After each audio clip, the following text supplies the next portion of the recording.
I believe we have a phone call. Yes, sir. This is Irina Begay, and I'll give her a call just a moment here.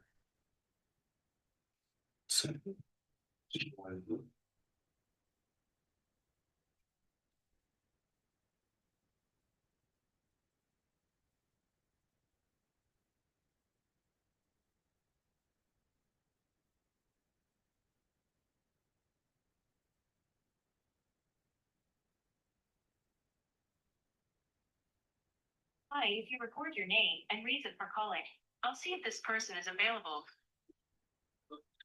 Irina Begay returning the phone call on behalf of the Gallup City Council.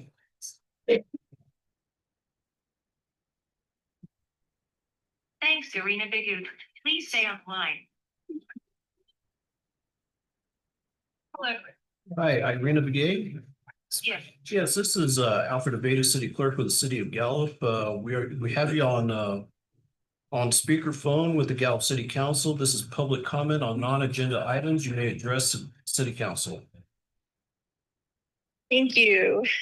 My name is Irina Begay. I am a community member, advocate, and also a parent and a lifelong resident. I just wanted to emphasize the priorities of supporting the opioid settlement housing trust fund for the Nova 3 residents. And also as a community member and parent to keep the National Guard out of domestic deployment that may endanger our vulnerable population of the unhoused. Thank you. Thank you, Ms. Begay. Mr. Mayor. Okay. If there's nobody else, public comment, we'll go on with our presentation. This presentation is going to be on the proposed North Hogback Trail. This is going to be by Brian Letty. Oh, I'm sorry. That was just the. I'm sorry. Oh, yeah, come to the podium. Sorry about that. That's okay. I'm tired of not paying attention. I thank you so much for taking a comment from me too. I also want to support the funding for the formerly Nova 3 residents to be able to keep their housing, and thank everybody for their work in making that happen. I also did, my name is Jean Phillips. I'm also a member of this community, and I do understand that the governor has recently suggested or proposed sending the National Guard to Gallup. And I would like to thank everybody in advance who vigorously opposes this idea and who respectfully declines any offer from the governor. We are dealing with an authoritarian federal government right now. We don't need the National Guard here. It's likely to inflame tensions that are already very high. And I respectfully oppose it. I also just wanted to real quick say I think I'm probably ill-informed on this issue, but I would love to propose tabling the issue of demolishing the Lexington. I think that that's an important decision that needs more discussion, and so that would be my comment. Thank you. Anybody else? I won't jump ahead. Okay, now we can get started with the Hogback Trail. That's good. We got a warm up in. Yeah, okay, you guys got up and We have a slideshow in conjunction with our presentation here. So good evening, Mayor and City Council. I am Greg Kavanaugh. I am here on behalf of Gallup Trails. My name is Brian Letty. I represent Venture Gallup and Beyond. We're excited today to come before you just to give an quick informational presentation about a proposed project. We're working on a trails expansion project. This is simply informational to get it on your radar. We're not requesting anything or looking for approvals on anything at this point, no vote. and simply just kind of tell you about it and explain some of the goals and show you amazing pictures and video footage to convince you that this is an amazing thing. So when we are talking about the North Hogback Trails expansion, I think we can all agree in the room that one of Gallup's unique assets is our topography, our location, our terrain, our rock formations. And from places in town, right, you can look to the east, you can see prominent features like Pyramid Rock, and you think to yourself, I want to go there, right? It's a high point.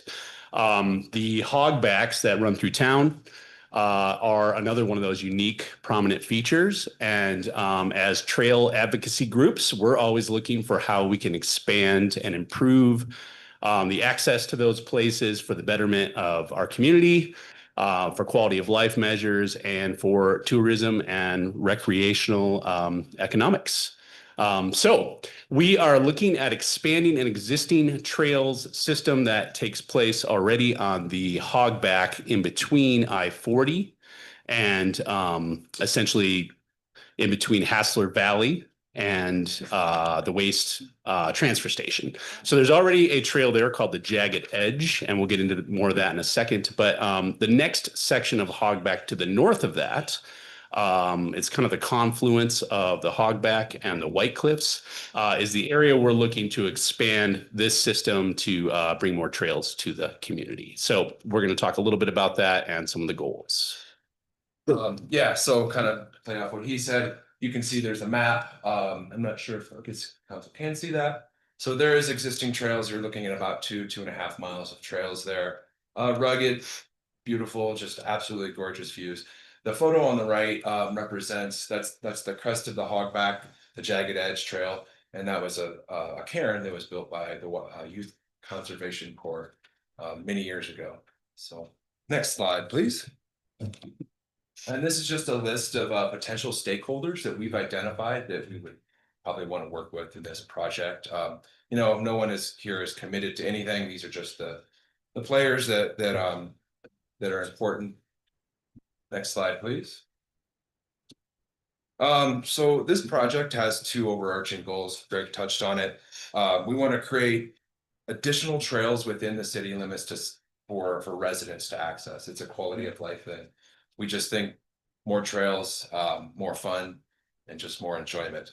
But also, we really are focused on creating a destination-worthy experience for people that come to our town. And we'll talk about how we're going to do that. Essentially, we're building on Gallup's outdoor recreation economy. Let's see, next slide, please.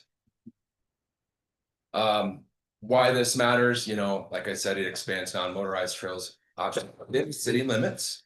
More opportunities for our local people that live here. It supports community health and quality of life by providing additional outdoor access while also building on the landscape along the North Hogback. More broadly, it aligns with Gallup's continued emphasis on outdoor recreation as part of the community's identity.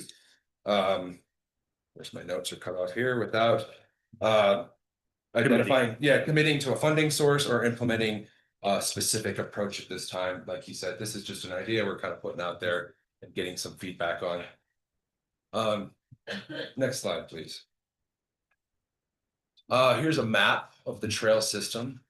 To the southern, to the bottom part of the map, you can see, of course, the Gallup OHV Park, existing infrastructure there. The Jagged Edge on BLM land, it's represented by the little yellow box. And then just to the north of all that, where all the squiggly colored lines are routes that we've actually been working on. We've been going out hiking, kind of scouting this out, looking at what could go where. There's a couple of points on this map that are worth calling out. Actually, though, it is on a later slide. But just wanting to identify, you can see there's the city of Gallup land. This is, you know, part of the project, and then there's this section of blue state land. So these trails would be built on public lands owned by the city, you know, and then it would be great to have the city's assistance when approaching the state to ask them to build trails on their land as well. Next slide, please. Thing up here. So yeah, there is existing infrastructure. We have signage out there. on the bottom right, you can see the parking lot. And you can see some of the beautiful rock work that YCC has performed over the years. Quite amazing what they've done out there. We want to take that and. Yeah, so I'll build chime upon it. in. The photo on the bottom right there, you are looking north. You're on the edge of the kind of the southern section of the hogback. We're talking about trail ideally up above those power lines on the ridge of that hogback. And then on the east side, so the right side of the photo, as you're making your way back in there towards the White Cliffs. It's kind of affectionately known as Little Zion. It's amazing back there where those two geological features come together. Next slide, please. All right, map again. Kind of this time wanting to point out the trail lines on the map. So we realize there's probably a need in the community for trails that everyone can access or a wider variety of people can access. I don't know if everyone would be appropriate, but so in that case, we've identified the yellow line on the map, which would be kind of, I would say, an easy trail. It would definitely be open to a wide variety of users. It's there's still hills and little obstacles there, but it's generally flat. The red line that you see on the map, that is actually the old Little Zion Loop that was built by YCC. So kind of a point I want to make is that there has been trails built out there. They have simply just faded due to lack of maintenance and use. It's a really challenging area to build trails, so we want to kind of reassess that and maybe look at what would be a better approach to that. And then There's no signage out there either. yeah, So there's no signage, so we want to try to address that. And the other thing that we really want to focus on is the blue line, which you kind of see labeled as the razor's edge. We envision a 2-mile long adventure route that would traverse the top of the Hogback Formation. This wouldn't be an easy trail. We're not saying this is something that everyone can do. In fact, it'd be kind of more of a destination worthy experience that I talked about earlier. You know, like what is the thing that brings people to Gallup or to your town in general? And we think a cool trail like that would be an amazing asset to our city. And then the rest of the lines, they just represent other areas that we've explored for potential routes, totaling about 8 miles. We think we could come up with. many destination outdoor places have kind of their crown jewel, right? It's the one trail everybody knows of. We could definitely think of this as potentially one of those trails for our community. Slide. And then can you hit play on this video? So this is me and my wife. Did some hiking this weekend. This is actually, it's a little slow, a little choppy, so apologies for that, but it was a pretty smooth video. So anyway, what I wanted to just show here was like the potential, the beauty that you would get with like a destination worthy trail. This is the jagged edge. So, you know, pretty close at this point, but you can tell it's just amazing. So approximately 2 miles adventure trail traverses the top of the Hogback, very challenging hiking route intended as a signature experience for seasoned adventurers, not a beginner trail, and clearly signed as such. Next slide, please. Why this project? Well, Gallup's outdoor recreation economy continues to grow. There is a demand for variety in trail difficulty and experiences. So we think that kind of this would definitely touch on that. And this would add high quality non-motorized options, and it balances accessibility with adventure. I'll add, one of the reasons in coming before the council and the mayor too is to present this not as simply a little pet project for some of the hikers or mountain bikers in the community, but something that's worthy to put our weight behind as a community as a whole. Next slide, please. Oh, okay, yeah, so did you want to go? Sure. I think we get the gist of it here, but essentially it's a phased construction for the project is the idea. We can't get it all done at once.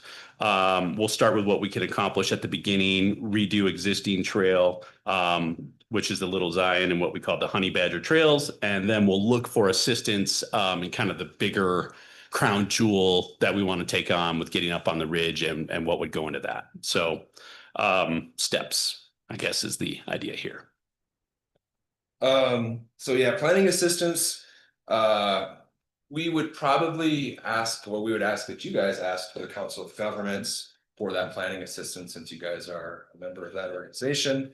That would be great, but also the Gallup Trails we would love to assist in sort of the design of this project. We feel like that's really where we can help out. So YCC would be a huge asset. We think that they could build some of this. I think that conversation needs to happen a little bit more about what they can do, but definitely a big part of this. We would maybe recommend just considering like hiring a professional trail builder to build some of these adventure routes, just because, you know, they're pretty hard technical routes. Something we might be able to do, but not necessarily as volunteers. So, Yep. And then, you know, hopefully we would be looking for assistance with grants, you know, and things like that for funding would be our preferred route. And then finally, the last slide, sir. So today obviously is strictly informational. We're not asking for you guys to make any decisions or anything like that. We might come back at some point with an ask, but just informational at this point. And we'd like to thank you guys for your time and open it up for any questions you might have. Go ahead. Thank you, Mayor. Guys, thanks for what you guys are doing here. It's a great project. I have a question revolving another area, if you don't mind. What can you tell me about the Metmore area trail? Well, are you talking about the city connection Yeah. between the new one? Oh, yeah, well, we want to connect up there by the old soccer field. Yeah. I can chime in on that. I helped YCC and Parks and Rec kind of figure out where the routing of that should go. I believe you and I had spoke with that even at one point. So I think, you know, I would defer to your Parks and Rec department, but they are in the process of building that still and gathering materials. Yeah. You know, I think we had talked about building a bridge over the Rio Puerco at one point. That would require a good chunk of money to do the engineering on that part of it, but the pieces are in place. I've talked with the landowner, Gallup Land Partners, and they are open to having a discussion about allowing more trails and access on their land. So I think there's some work still happening, but it's moving along. I'm here if you have any questions. Oh, look at that. Oh, yeah, Vince, what can you tell us? Well, we've already, I had Josh a couple of weeks ago, and mapped out the second phase of that walking trail. It won't have any metal edging like we do along Zanowski, but it's a little over 2 miles. It'll go all the way to the falls. It'll turn back and come out by Turpin Elementary. So it'll make a full loop.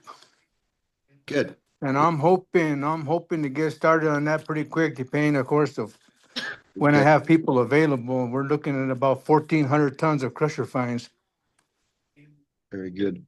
How about the bridge, Vince? Have you talked to anybody about the bridge, Patty or? any- No, the only conversation we've had regarding the bridge is, of course, you know, during our meetings, myself, Brian, Keegan, but supposedly there's a bridge somewhere, but I don't want to put Brian on the spot, but I guess I just did. He's down yard. Yeah, one of the things that's important for me is getting a bridge across there because where we park.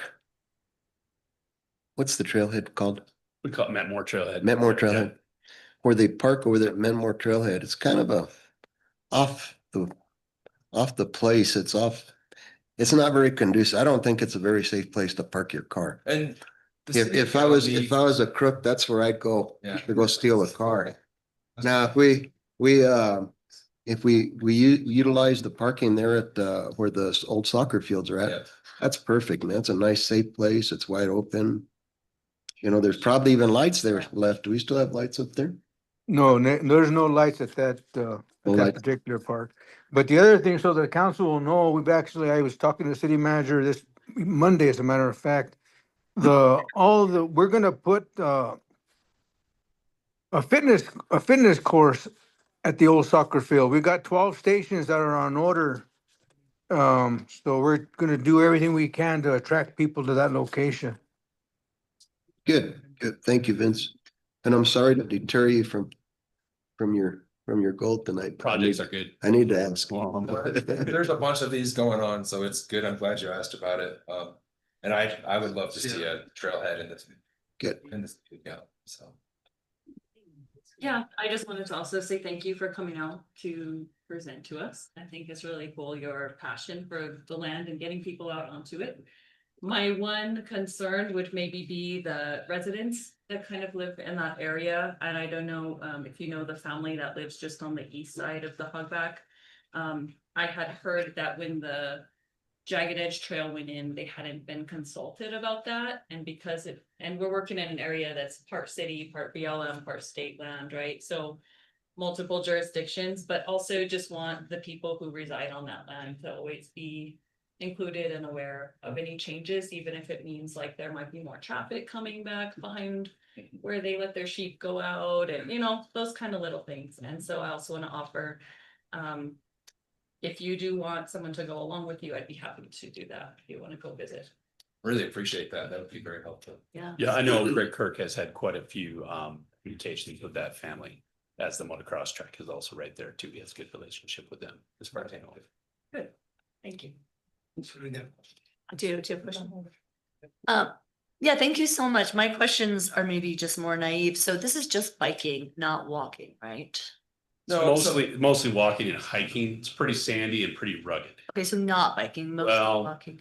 That's more of a fingers crossed type of thing. If we can make it bikeable, we definitely will. Okay, I mean, I don't actually bike, but I know a lot of people do, so that's why I was kind of getting confused. Okay, so it's the opposite of what I was thinking. Which actually makes more sense then, because I was imagining people biking on the Jagged Trail, and I was like, is this like a like a insurance, like is it just like at your own risk off the mountain? Yeah, like I'm not sure, but I guess if you're walking, hopefully that's less dangerous. Okay, so then that leads to a second question of, I don't know if we've ever done this, but I saw like some other hiking places I was at.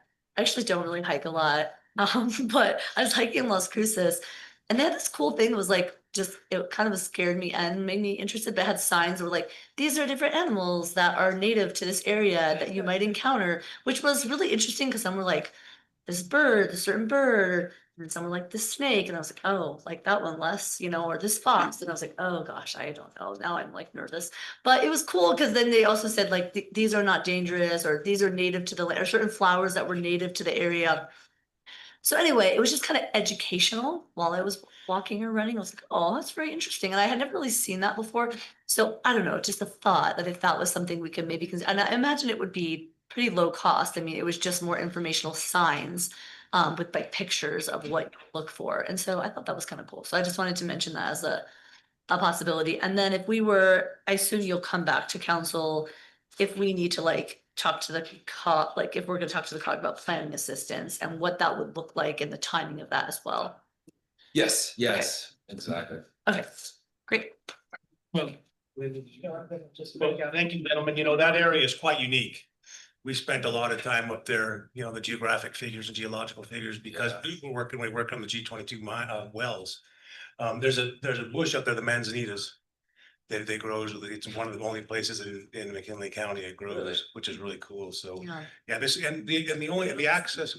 Well, Yeah. fine. Put it on sign and well, field there. And has anybody seen the mountain sheep up there yet? No. I haven't, no. Okay.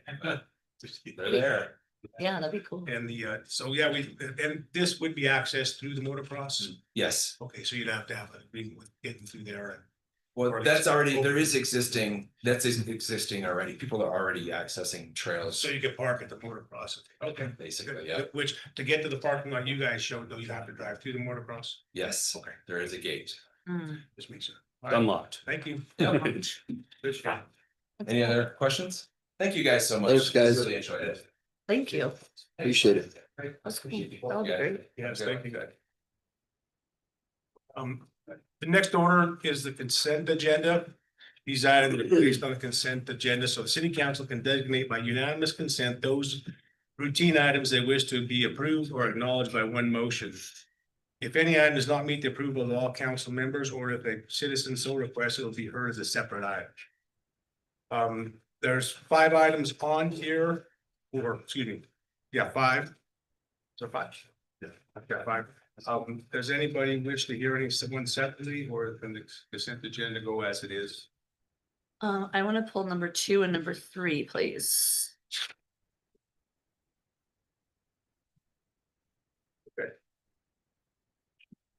All right, Motion to approved consent agenda items 1, 4, and 5. Second. Second. Counselor Molina, Yes. Counselor Piano, Yes. Counselor Garcia. Yes. Counselor Gossett. Yes. Mayor DePaul. yes, Well, you're the speaker. so. Mayor.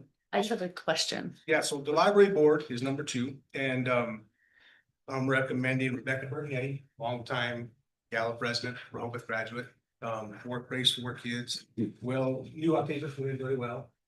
And the other one would be Ben Welch, same situation, friends of, worked for the city, has a lot of institutional knowledge about the city. What questions did you have? Yeah, I think I know both of these people and I don't necessarily have a problem with either of them. I think my question, and it's a little bit more elaborate, but since the library board happens to be on here, I just would like to bring up that maybe at some point we could discuss just maybe the ordinance itself of how we appoint board members. We currently our ordinance does say that the mayor can appoint to boards, not to the library and other boards as well.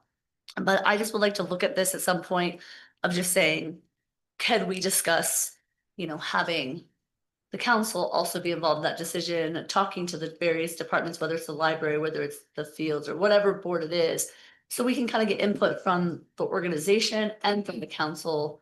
It's not to say that I think these people both seem great and I don't really have a personal problem with either of them, just more the process of how we come to the decision. I just wanted to bring it up and I know that's kind of weird to say when we're really just voting on these 2 people, but I don't know how else to bring it up in another section. So that was really more my comment and also wanting to have that out in the open because I think people are confused as to how people get appointed to boards.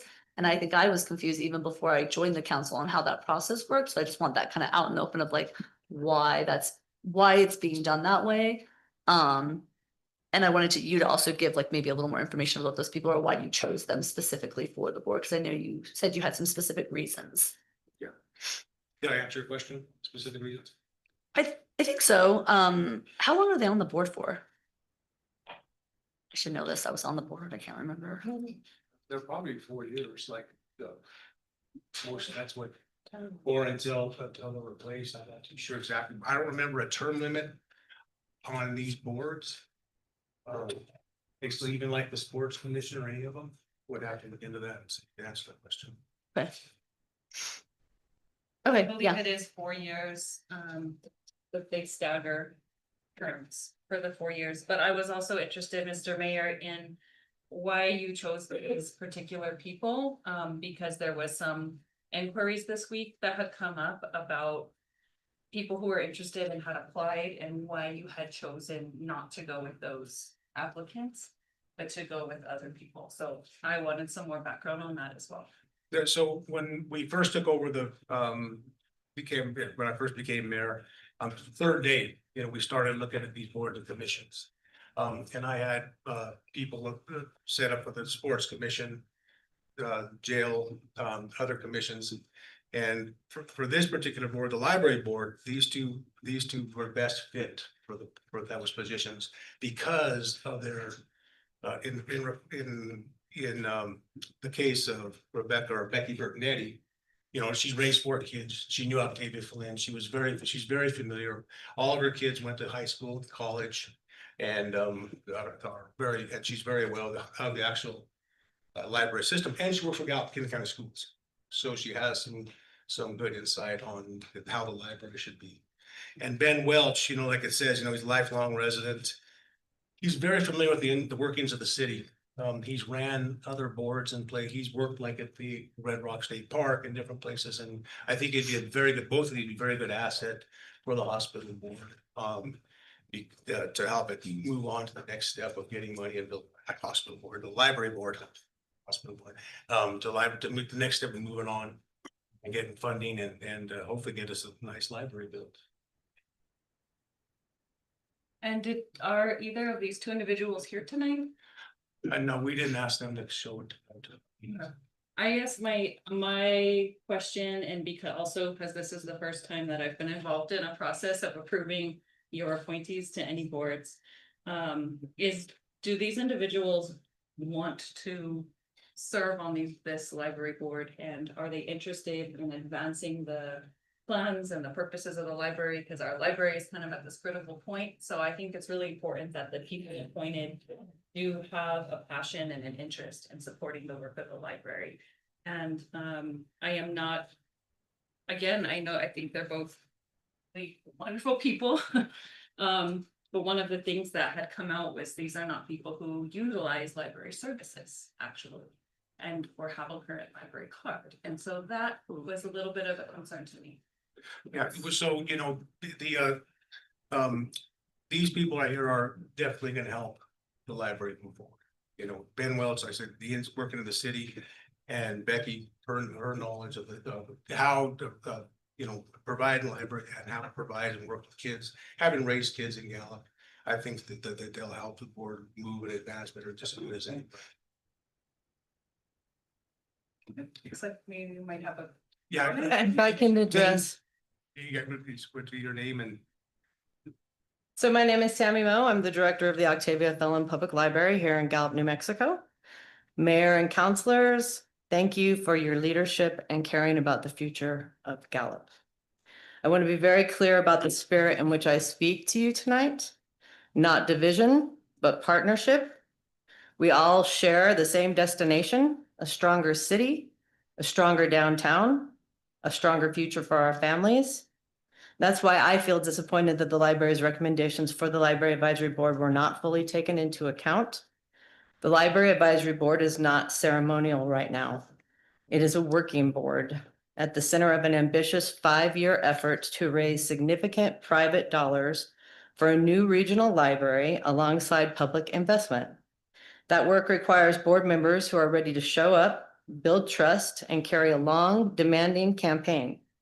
The candidates that the Library Advisory Board and the library director, myself, recommended have demonstrated exactly that kind of readiness. One is rooted in Gallup and connected to the library's mission through service and community work. Someone who understands what community spaces mean for families and resilience, and who came to work with us through being a friend of the library.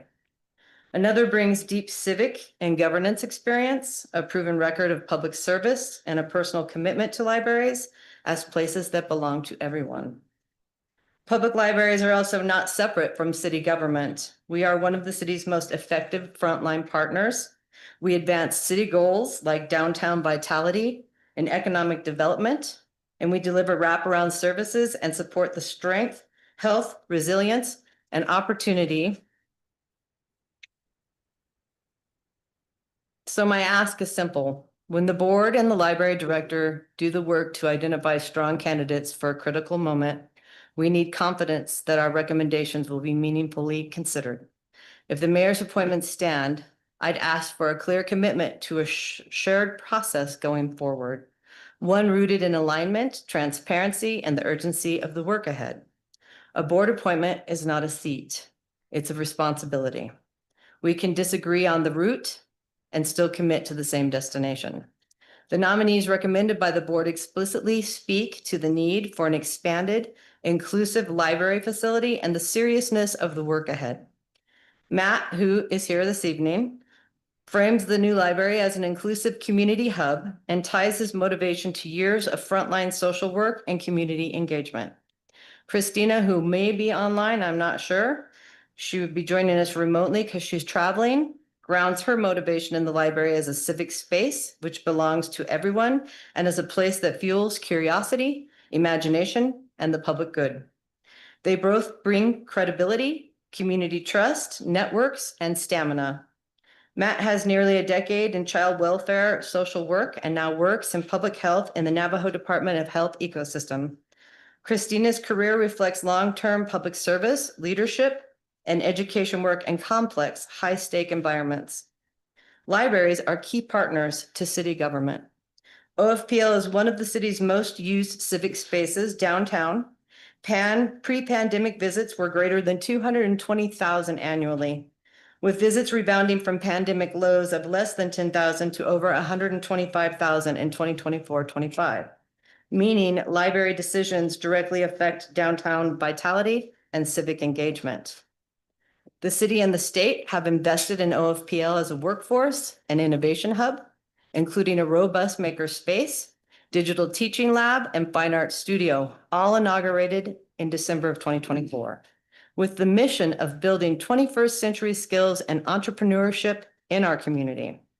OFPL is an active partner in behavioral health and trauma-informed initiatives, embedding supports like mindful breathing and story time, Narcan training, resilience workshops, AccuDetox clinics, and trauma-informed library service, positioning the library as a trusted civic access point.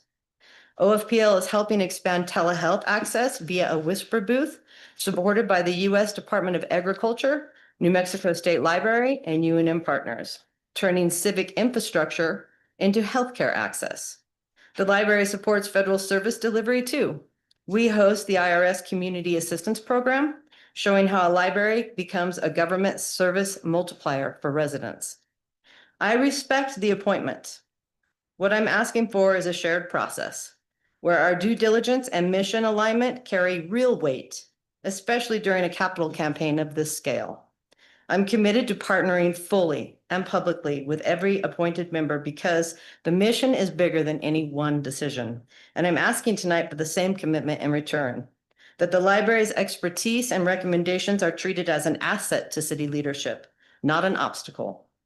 I want to acknowledge Mayor DePaoli's recommended candidates.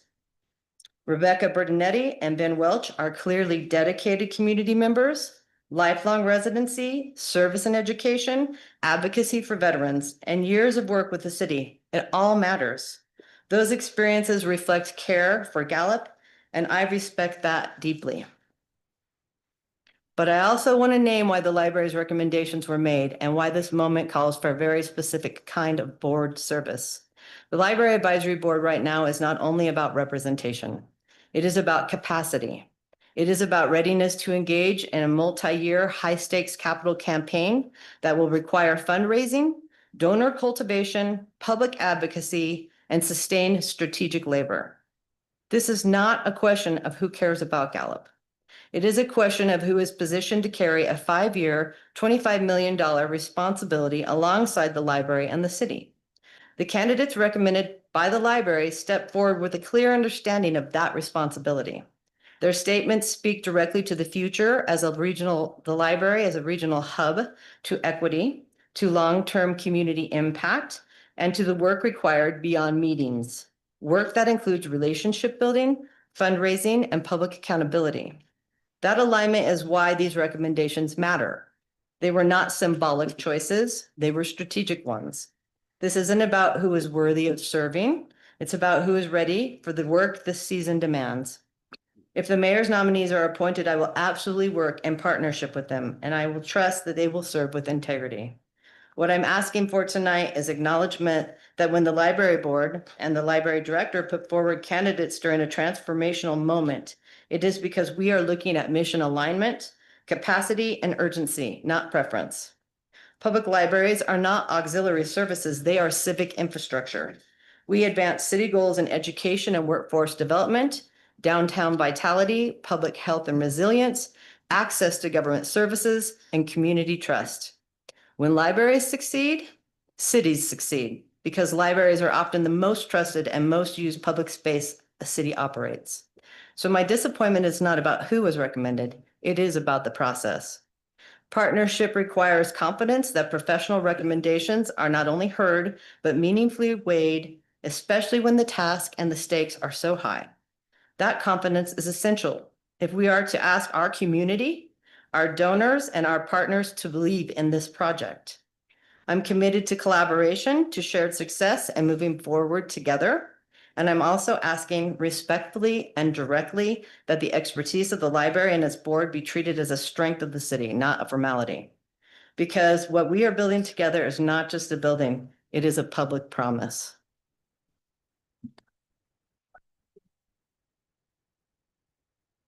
Yeah, any questions? Yeah, I'd like to make a comment. Thank you, Tammy. I think my concern here is the breakdown of trust. And that I don't feel good about moving forward on something when we have the dissension within our organization and between our leadership.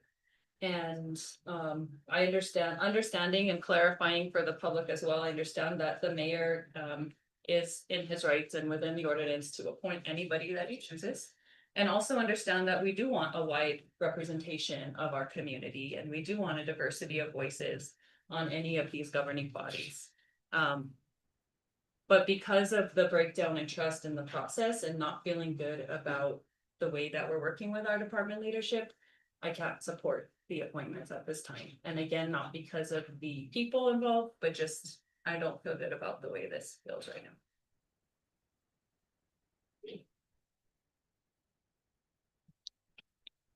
Yeah, I mean, I'm the one that called it off. I think I just, again, the process to me too, and it's tricky because the mayor is within his right based on our ordinance. So that's not really his fault. I mean, we need to look at the ordinance and we need to look at, and I also think maybe opening positions up, just to clarify on my end, in the future, opening positions up, because I'm not saying that I don't know, I wouldn't necessarily have approved yours either. So it's really not about the people.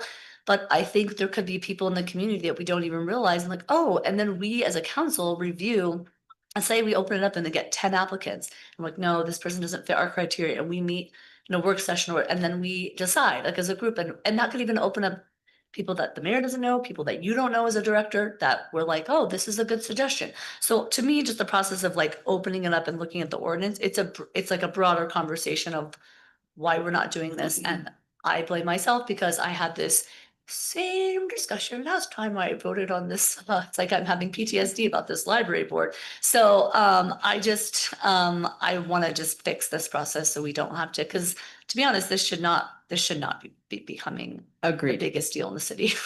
But it's just something I think when we talk about transparency and working with our departments, it's important. So that's all.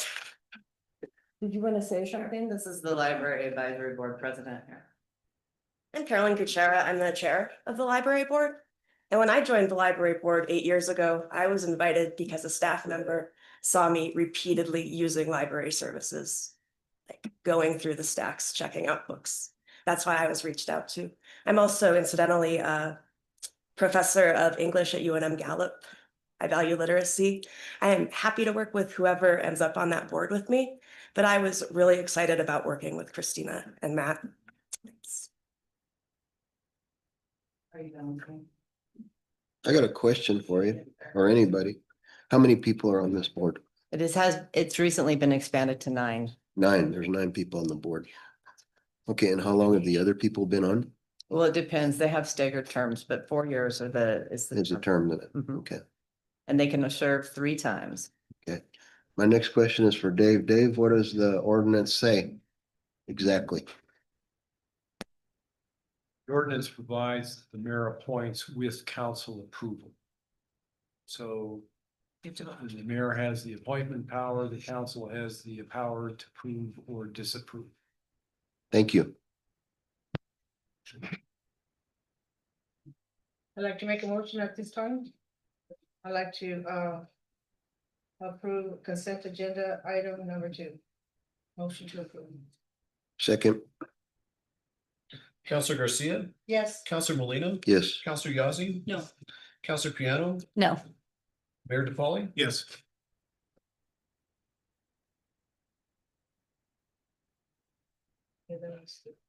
You guys passed. Oh, Okay. everyone's 3. The next item, I think you might know. yeah, item 3. Oh, yeah, she's here for it. Yeah, good Deborah job. could come. Deborah could come to the, no, we already done. This one hopefully won't be as just conversational. I really pulled this. I was actually planning to pull it because I think it's a great thing. And then several people had public comment on it, which I thought then was interesting. Because I didn't know that, of course, ahead of time. So I just pulled it more so people could have an understanding of what we're doing and why this is happening. Just like a little more detail of that we're providing, so people are not on the street, basically. And I think it's a really good thing that the city's doing, and I just wanted to give a little more clarity. Mayor Council, Deborah Martinez, City of Gallup Behavioral Health. I'm here before you to request 70,000 in funds to help Nova 3 sustain 40 people and 10 children in their current residence. This was brought to our attention in January. Nova 3 was operating a housing program along with substance use treatment. They lost their funding in June to sustain the housing, but they were still trying to operate the IOP program to generate income. Come January, they weren't able to rectify any other debts. So we were brought this project, and with the help of city staff, we came together to find some funding to have a stopgap to give the Hojo time to develop a program, implement contracts, and hopefully keep the program going long after. How long will the residents remain, or how much time are we giving them to remain in the housing situation before Hojo essentially takes over? Because I saw on here that we're gonna try to hire somebody.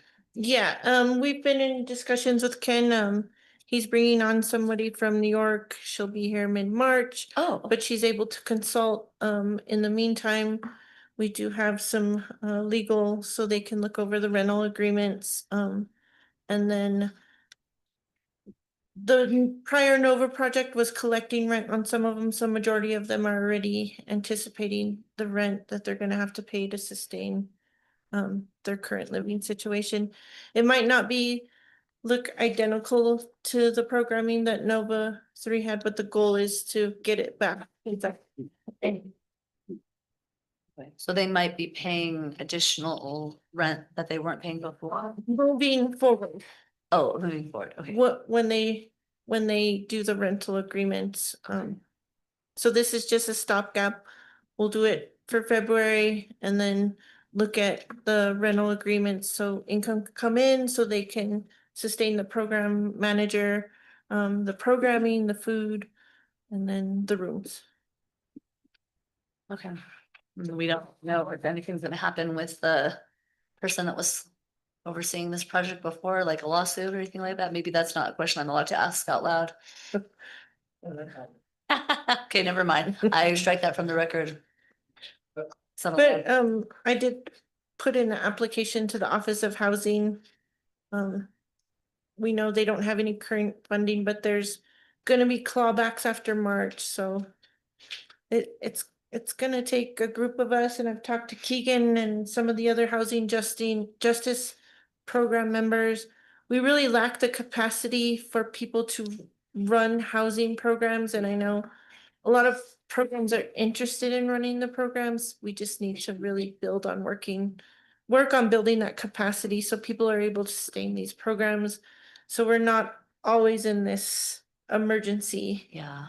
I mean, we've seen it with the Lexington, we're seeing it now, so hopefully we can work with other partners in Albuquerque. I've been in contact with Heading Home to see if we can continue to get information and work on building that capacity. It's really needed. Mayor, I have a question. So, Deborah, the 70,000 is just to carry over just for a month until everything can kind of get settled and find somebody, and we're gonna use the same building? Ideally, we'll do the contract with Howard Johnson, and then they'll hire a property manager to start, those rental agreements, and get that funding generated. We need to talk about what is gonna be the rate for each room, because I know it varied with the previous program. So we're trying to keep it the same, but also sustain the program further on without us having to keep supporting the program. And if there's other entities in there that different programs, and then will they get to stay also at this point? Ken Collins with. Yeah, he's part of that. We're gonna contract with them to do the programming. So they're part of some of those rooms. a lot of programs are providing services in lieu of rent, so we need to figure out that portion of it. This is the reason why money's coming from two different pots. The housing is coming for the actual living space. And then, but the programs, you know, we can't use housing money to pay for programming. So that's why it's coming from the opioid settlement act. It's a rehabilitation type program. So we're taking portion from the opioid for that portion of the space, and then the housing portion coming from the trust fund. So it's a 2-month stopgap. I have a question. Yes. A while back, we were talking about who is running the IOP portion that, I'm just concerned about like the amount of billable services to be able to actually support the housing portion of the program, which I know is possible, but probably need the staffing in place to do that. And so we've been talking about who is actually, do you have the staffing, or does Ken have the staffing to support that? So Ken's working with capacity builders, but they're also gonna charge them a fee to rent the space in order to do the services. So Oh. it's gonna be a puzzle piece. I can come back to you when we get it a little more nailed down. Okay. But so- Ken's a pure run program, so it doesn't have the capacity to do the IOP program. Okay, got you. So whoever was facilitating the IOP portion before is no longer there. Yeah, Got you. Okay. so they were doing IOP and then they were getting the housing funds, so it worked until the housing funds went away. And then they were having trouble sustaining that. And they were trying to charge people rent, but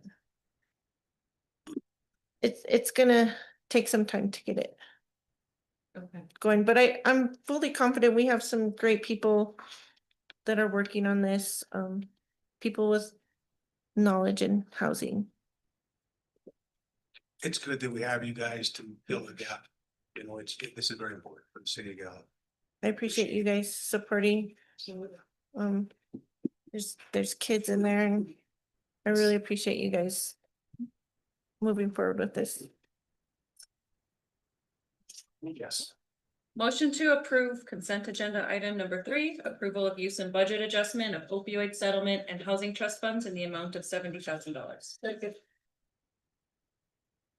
Counselor Yazzie, Yes. Counselor Garcia, Yes. Counselor Piano. Yes, Counselor Molina, Yes, Mayor DePauli. Yes, thank you. Thank you. thank you. Yeah, that covers all the consent agenda items. And so the next item will be the discussion of the action topics. First one is going to be a budget adjustment for the animal control capital purchases. And this is going to be Tiffany Hubbard.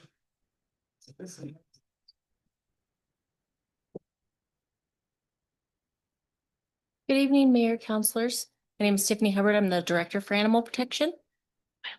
The Animal Control Department is needing to purchase 28 animal kennel bank cages, 2 surgical exam lights, and 2 anesthesia machines from the Humane Society in order to continue our daily operations since taking over shelter operations. This amount was negotiated and agreed upon between the 2 entities. So I'm requesting a budget line adjustment in the amount of $58,417 from our supplies budget line into capital purchases to cover the cost of this equipment. We already have this money in our budget, so we're not asking for any extra funds, just to move it. And with that, I'll stand for any questions. Any questions from council members? Tiffany, we skipped over it because I had already pulled 2 off, but also previously I saw you got a grant for 200,000, so I just want to say that's great for the facility. But also, I mean, we kind of negotiate, you kind of said it's right, but we negotiated this down, right? Because it was, my understanding was a little bit, it was more negotiating this with Yes, the so previous Humane Society. correct. And the original, the cost for the 28 kennel bank cages alone was 85,000. So we got that dropped down to 40. Oh, Because yeah. these are Great. 15, over 15-year-old cages. Yeah. So yes, ma'am, I did negotiate with them on the prices. Well, good job on that. I think we need this stuff. And also a thank you shout out to the remaining board. I think there's been some, I wasn't even clear on this, but the city manager kind of filled me in, but I mean, the board or the former entity of Humane Society is still existing and they work with us, which we appreciate. And they've been doing some like food drives and things, animal food drives. So kudos to that board who, I mean, that was a crazy process we went through, but kudos to them for really being willing to step up and still work with the city. I really appreciate that. For sure. And I've got very good communications with them, so I do appreciate that also. Do we know what they're gonna do with the 58,000 Who? that you're for the Humane Society? No, sir. I do not. I'm hoping more food drives.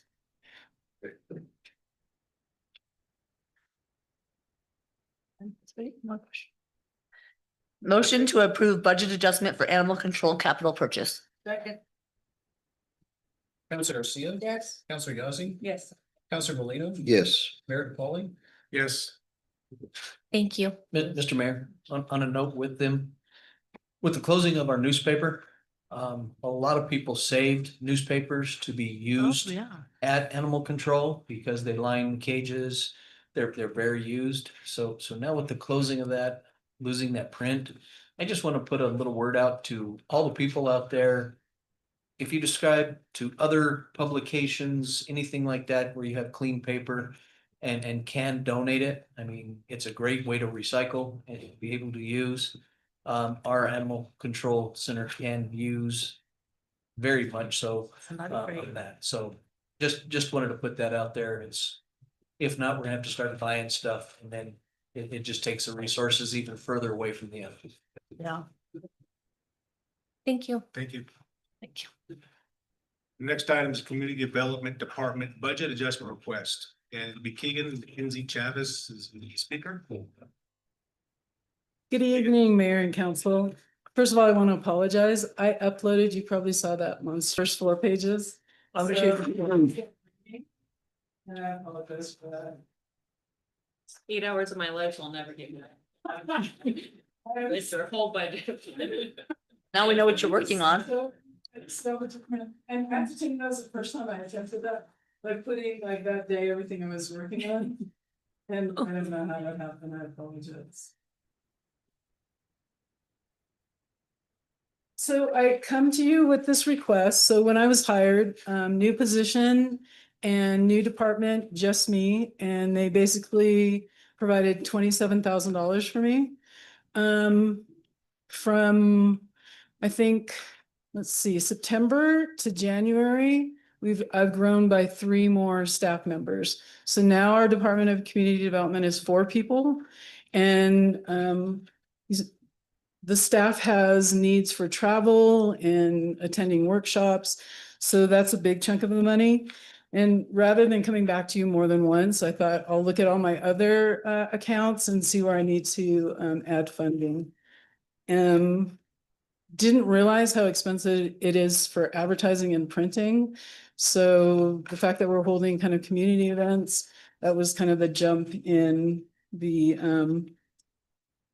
public, let's see, in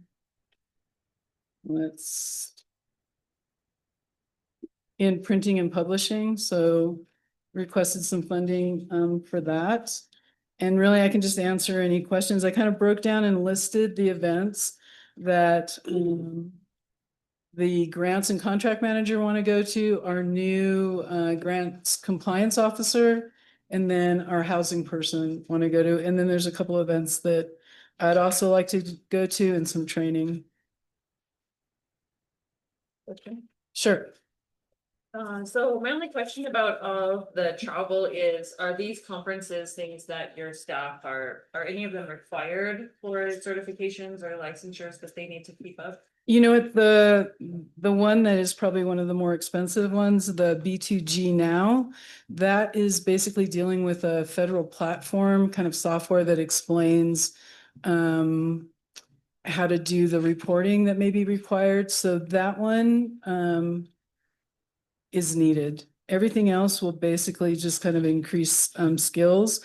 The Water and Wastewater Association Conference, that one basically is for me to go to and get, develop some skill sets when I'm looking over the project for the water and the wastewater, especially the wastewater, to understand the processes. I can go through training for the operators technician.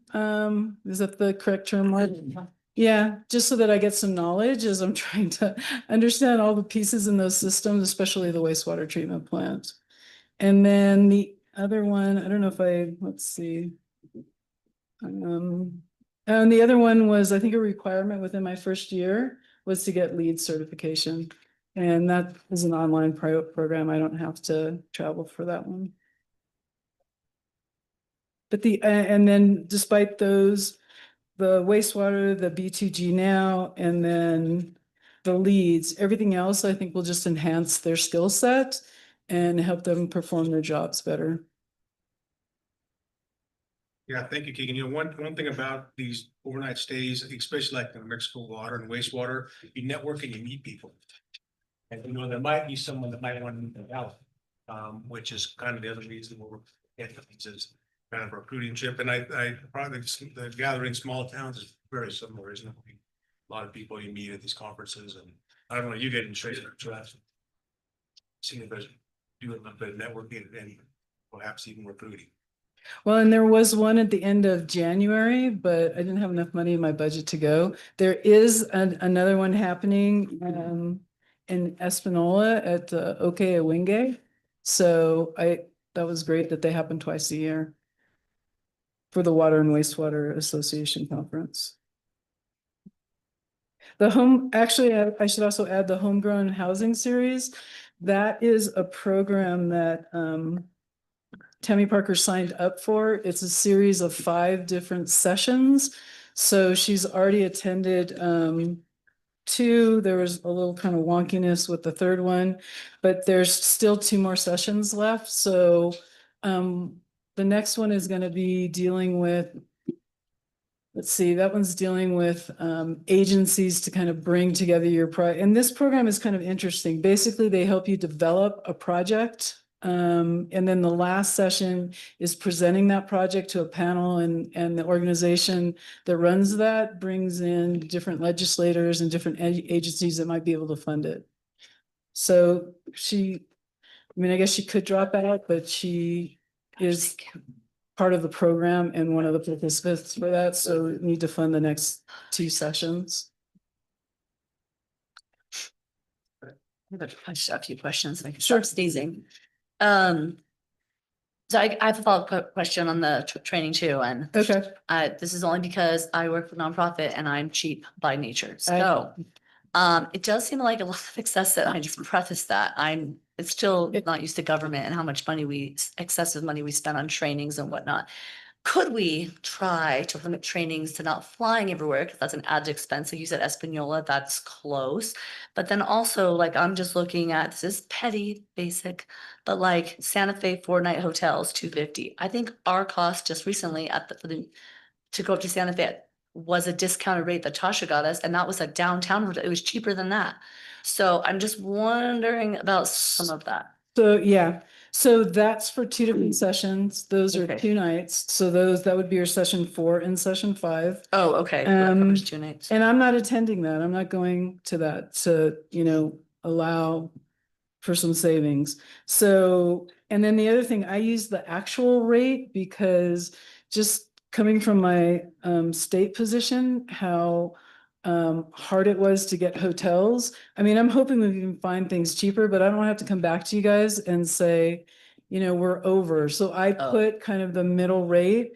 I also put mileage as if, like, there's a few things where more than one person is going, and there's a good chance they could carpool, but on the added chance that they couldn't, I put this in there so I don't have to come back and be short in funding. So I guess there are 2 plane flights, the Fayetteville one, and that has to do with the strong towns that Tammy presented last time. That's a gathering of, I kind of bring in all these different people across the states and they brainstorm and talk about housing programs. The Phoenix one, we realized it was cheaper to just fly with advanced air, like from Gallup. And so that's what that is. But I chose for the actual, it's up to 350. And so I put 250, just my experience. And you got blocked rates, right? So. Yeah, I'm sure, And yeah. They those can't go. get it for only 1 or 2 people. Exactly. So hopefully it'll be less than these. I just put in the amounts that would make sure that it would fund the travel and we wouldn't run out of money and I Okay, have to well, come back On again. the side note, for Patty, could we like become City, Hilton or Marriott Rewards members? Because with the amount of travel we do for our departments, we could probably book a whole lot of free rooms. That's a side note thing, but I'm just saying that we should do that. And while Patty's gonna be up to probably answer my question of why we can't do that, unfortunately. Also, my other 2 questions are, could we get updates on, Keegan, like from staff or even some sort of written document? So when they go to these trainings, You come back. yeah, when they go back, either they do an update to us or a written, just so we know like what they learned at the trainings and That's then, great. That's fair. The city's funding them. Absolutely. Right. You can do a presentation or some kind of, yeah, what they learned from. feedback on, what they gained from that experience. Okay, yeah, that'd most be awesome. definitely. And then there was one more, sorry, last thing. Mhm. And I feel like Frank tried to explain to me and I didn't really grasp it. So I'm sorry, Frank.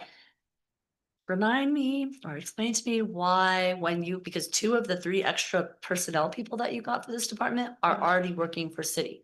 So only 1 is new. They transferred from other departments. Right. So when they transferred, why didn't the money that we had for them transfer on over from the other department? Okay, and Patty's right here, but. Oh, you knew I was gonna ask about this. This is my understanding. People transfer their funds down. Is that fair enough? So to be clear, and I don't even know where they all transferred from, so nobody hate me out there, but wherever they transferred from, they transferred departments and the money we were using for them stayed. So man, what a great, if I'm a department head, I'm gonna be like, transfer all my people out, just keep all their money. I don't understand this. This is like not even logical. Yeah, so it's not a super clear, super concise answer. So first question on the travel is, if the main part of the hotel stays is many of our conferences are at a specified location in hotel, and there is a block rate for everybody going, and you are pretty much expected to be at that hotel. And the police department can tell you, I've challenged them on that many times when their shooting range is 2 miles away for their training and they're way over here. I'm like, what are you guys doing? And then I Google Earth it, and they are at the closest place to where they could be. But we are not able to really stay with just Hilton or just with Marriott or just whatever because of what's available. And so the other piece of that would be, in order to really do that, we would basically have to have 1 person be the travel agent for the city. And then you're gonna end up paying for another body or half a body or whatever. It's gonna cost you more than we would have in savings. Could we improve our processes and do some more streamlining? We could. And my staff and I try to work really hard with departments. We do kick things back. If it's out of state, the policy requires that they fly unless they can prove to me it's cheaper to drive. And some of the departments have gotten really good and they understand that, and they're doing well with saying, well, if I carpool these 2 people to drive to Durango, it's gonna save the city money overall. And, they agree they're gonna drive I don't know, is it 10 hours? And so that's kind of where we're at. But we could definitely do some more refinement and more development in our travel and try to make it more economical. We also for the budgets. So one of the things that's occurred, we've transferred these people from Fund A to Fund B. They are different funds with different sources of money, different restrictions, different requirements. The risk management fund that she's working with is funded by the general fund and the utilities combined. So the money essentially will go in from all the different sources, but some of their assignments have changed as well. I think is Alicia traveling?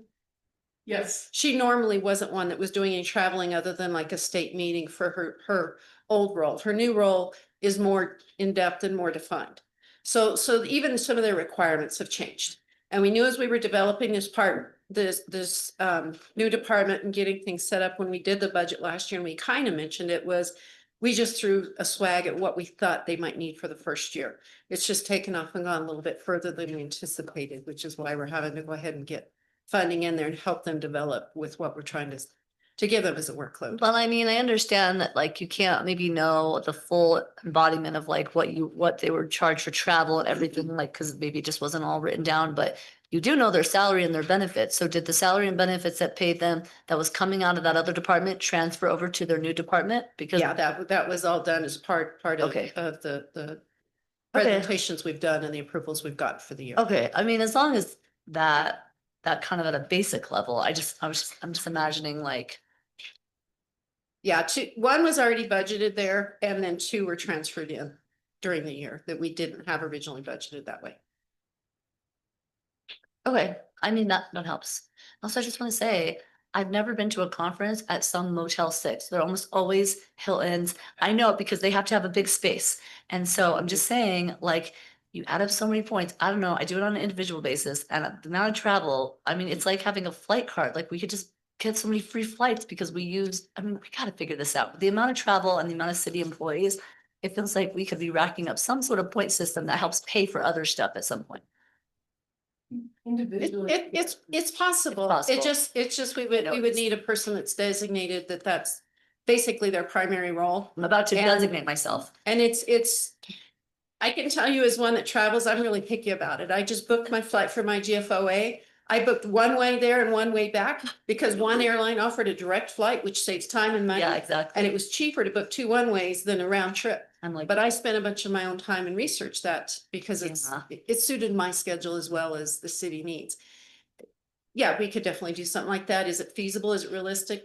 Not really, the way we're set up with everybody being so diversified and so spread out. But it's something we could discuss during budgets. yeah, bring it. The hotel. I mean, everything out of the perspective of that hotel too. So I know everything's, you're thinking of like getting a hotel chain like Hilton or something. But think about when people come to travel here and they stay at different hotels. All the different hotels are appreciative of basically spreading the love, spreading the business. So if we were to just make it one hotel or one chain, is that really fair to that city or that? So I mean, from that If the conference is being held at that hotel, yes, totally. right, but sometimes the conferences have it like with more than one chain, because sometimes they need to accommodate an overflow or something. I'm not saying what your idea was wrong or anything. I'm just saying like from a perspective of like maybe doing more than one hotel chain, but not making it only one. We've had like hotels actually come to me and say, can I be like the City of Gallup Hotel? And I'm like, you can offer discounts and everything you want, but we support all our hotels and all the different chains Yeah. because I mean, I don't know. But I don't work for the hotels. I work for the city. So if I'm trying to save the city money, then I'm trying to look at the hotels that are gonna give me a discount and points. Right. And if hotels sleep until noon does that and they're not a Hilton, sure, sleep until noon. I don't care what the name of the hotel is, but if they're giving us points and they're giving us a discount, From a different perspective. Let's go back. Diverted to policy and travel and everything that we're approving. Thank you. For budget transfer. well, it has to do with their budget. Okay, we have are there any more comments or questions?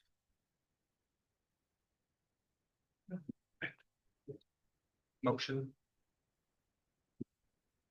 I'm gonna make a motion, but I didn't bring my reading glasses. I Oh, can't see. Somebody else make a motion, please. Yeah. Part members. Second. Counselor Garcia, Yes. Counselor Yazzie. Yes. Counselor Molina. Yes. Counselor Piana. Yes. Mayor DePauli. Yes. Thank you. Thank you. Thank you all. Thanks, Keegan. The next item is a recommendation of award for bid number ITB 2609 to HO Construction Incorporated for the City of Gallup, Carbon Coal, McKinley County Industrial Park Water Line. And the speaker is Jen Darrell Booth. Thank you, Mayor, Council. I'm here, seek recommend, approval for award of ITB 2609 to HO Construction out of Albuquerque, New Mexico for the City of Gallup Carbon Coal McKinley County Industrial Park water line.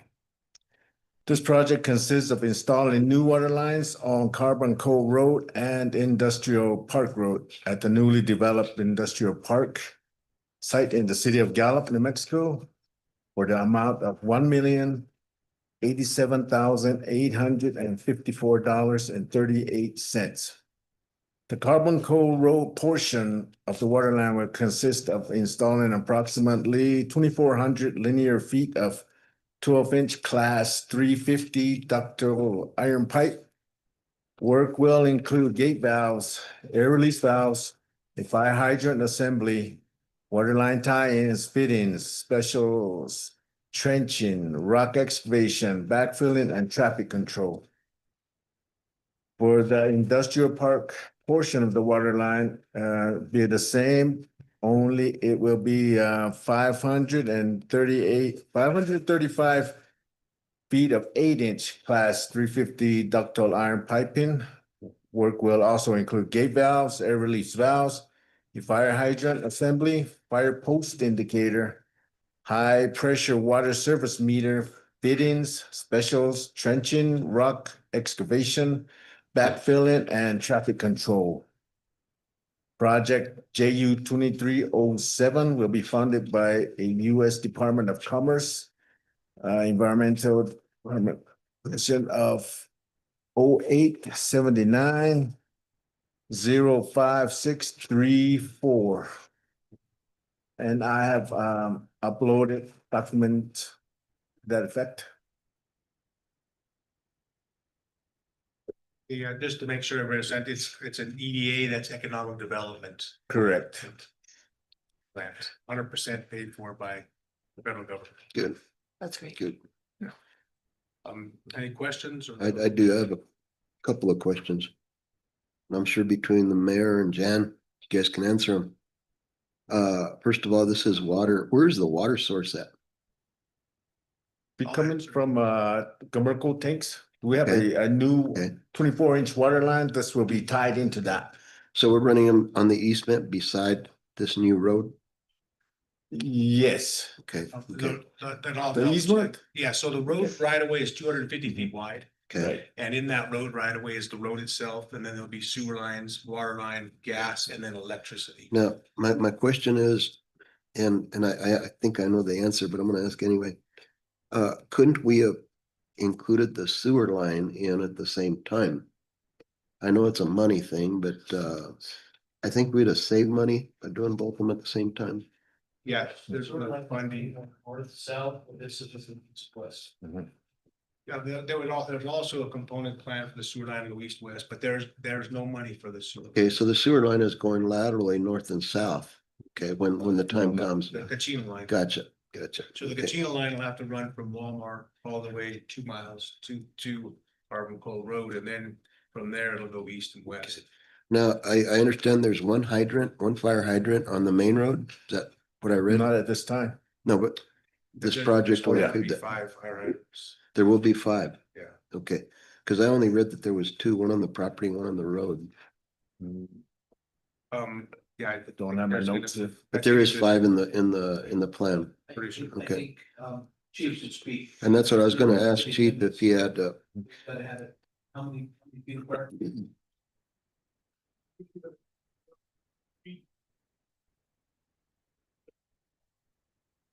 So there's 4 and 5. okay, there is enough we do have enough hydrants incorporated into this bid. Correct. Okay, very good. Yeah, I have a quick question. Right. Just curious if there's any other reasons, other than the lower bid than the cost, of the money, how you would decide to go with one bidder over the other? Is there any reason why you prefer HO Construction over Double E, other than the total amount? We'll have to let our. Speak on that. Official Yes. answer that. Oh. This for formal bid, which means it is cost-based. First and foremost, we also do require qualifications to be submitted. meaning they have to be licensed, not only themselves, but other subcontractors that they provide. They have to show certain years, amount of experience. And so when we put out a particular scope of work, scope of services, as long as they meet those minimum, requirements to meet those needs, and that they meet the qualifications that we also require, we base this on cost. If we are gonna do more of a service-based, we're needing something more service-based, we will do an RFP, which is more qualification-based. And you need the other And factors. we weigh per criteria that, we come up with based from, key personnel to years of experience, and then we do also, take cost into consideration, but formal bids, are more cost-based. And, requests for proposals, RFPs are more qualification-based, so just depending on what type of service or what type of scope of work we're looking for, that's how we solicit services. That is a collaboration between the department and then, of course, procurement and quality audit. So yes, it's cost-based, but also qualification. Awesome, thank you. Ron, I just want to make a correction. The fire hydrants, there's only 3. There's 3. Yes. Hydrants. Chief?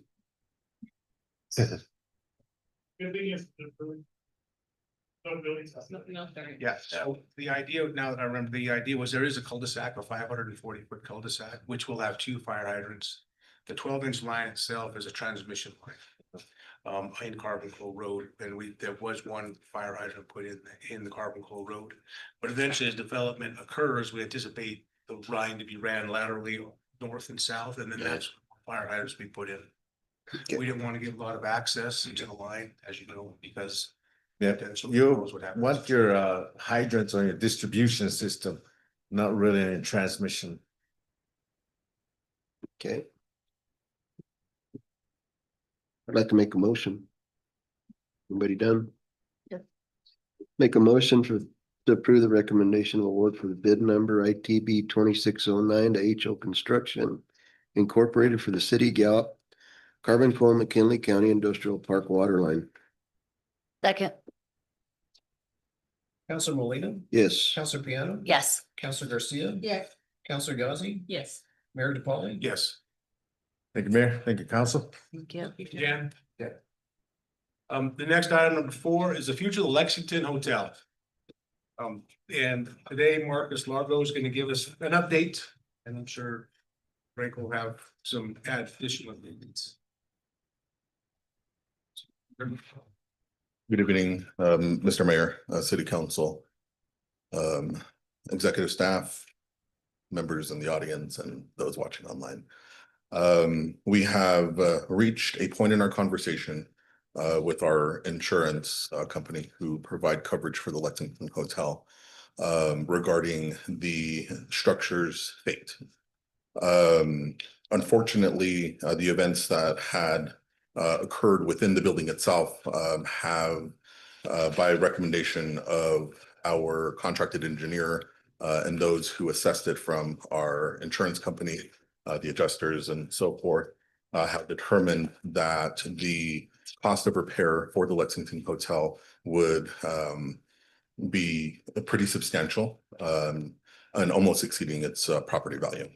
The recommendation that we received from the insurance company and the engineer was to demo the property. However, it was taken into consideration that that building is a historic building, which would require extra care when making this determination. However, the state of the building, again, would require some pretty substantial remediation, including bracing the foundation, the walls, and the floors within it. Some damage had also had occurred to the building next to it, which the fund had paid out. Unfortunately, the conversation with the insurance company had come to a stalemate where they are refusing to cover any remediation and have only entertained an offer to cover demolition of the property. So we bring, this information to you to request your guidance as to how to best move forward, with this structure, and how to carry on that conversation with our insurance company. I think it's important to note that, because of the nature of the demolition, that cost is going to be anywhere between $750,000 to $1.2 million. And the insurance company is only willing to cover $300,000 of that cost. So either way, there's going to be a substantial financial obligation that will be had by the city. And with that, I stand for any questions. I'll let Frank explain, but I just want to make sure the insurance company is New Mexico self-insured. Correct. Okay. So originally, just due to, we know there's issues with how the money came to us, a grant from HUD for low income housing. We've had some great programs in there. But again, the amount to fix versus demolish outweighed. At that time, we were recommending demolish, but very fortunate to run into battered families here in Gallup in Santa Fe. We're in there at Santa Fe this last week. They have some funding to acquire, design and construct some property. They are asking for more this year. So at this time, I would actually like to make the recommendation that we hold for at least 60 days through Main Street, anticipating our letter coming in. We've got our full application in.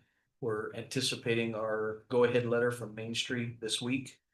One big component of Main Street is the preservation of historical buildings and working on them.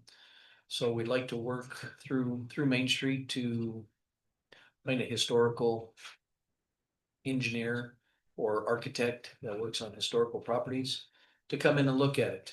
We know we're gonna probably have to demolish the complete inside, the floor. Right now, you can't even stand on the second floor. My weight, I would probably go through the floor. It's that water done. So the walls, floor would have to go through. They'll give us a recommendation on how to braze the walls from the water damage, that old rock. I was very fortunate to be talking with Mark on the history of some of our downtowns and how they had shored up the Chief Theater at one time with the metal shoring inside and then rebuilding the floors, the basement floor and the second floor type. So we'd like to look at doing something like that to see what the cost would be for this. And then the reason I'm saying 60 days is Battered Families is going to the legislature asking for more funding this year. And they would like to go into partners with the city on building and working on that. And then managing a housing for their organization within their scope of work. And it would be a good partnership. Mr. Mayor, Battered Families is here tonight. If they wanted to come and voice their support for that project. So, thank you.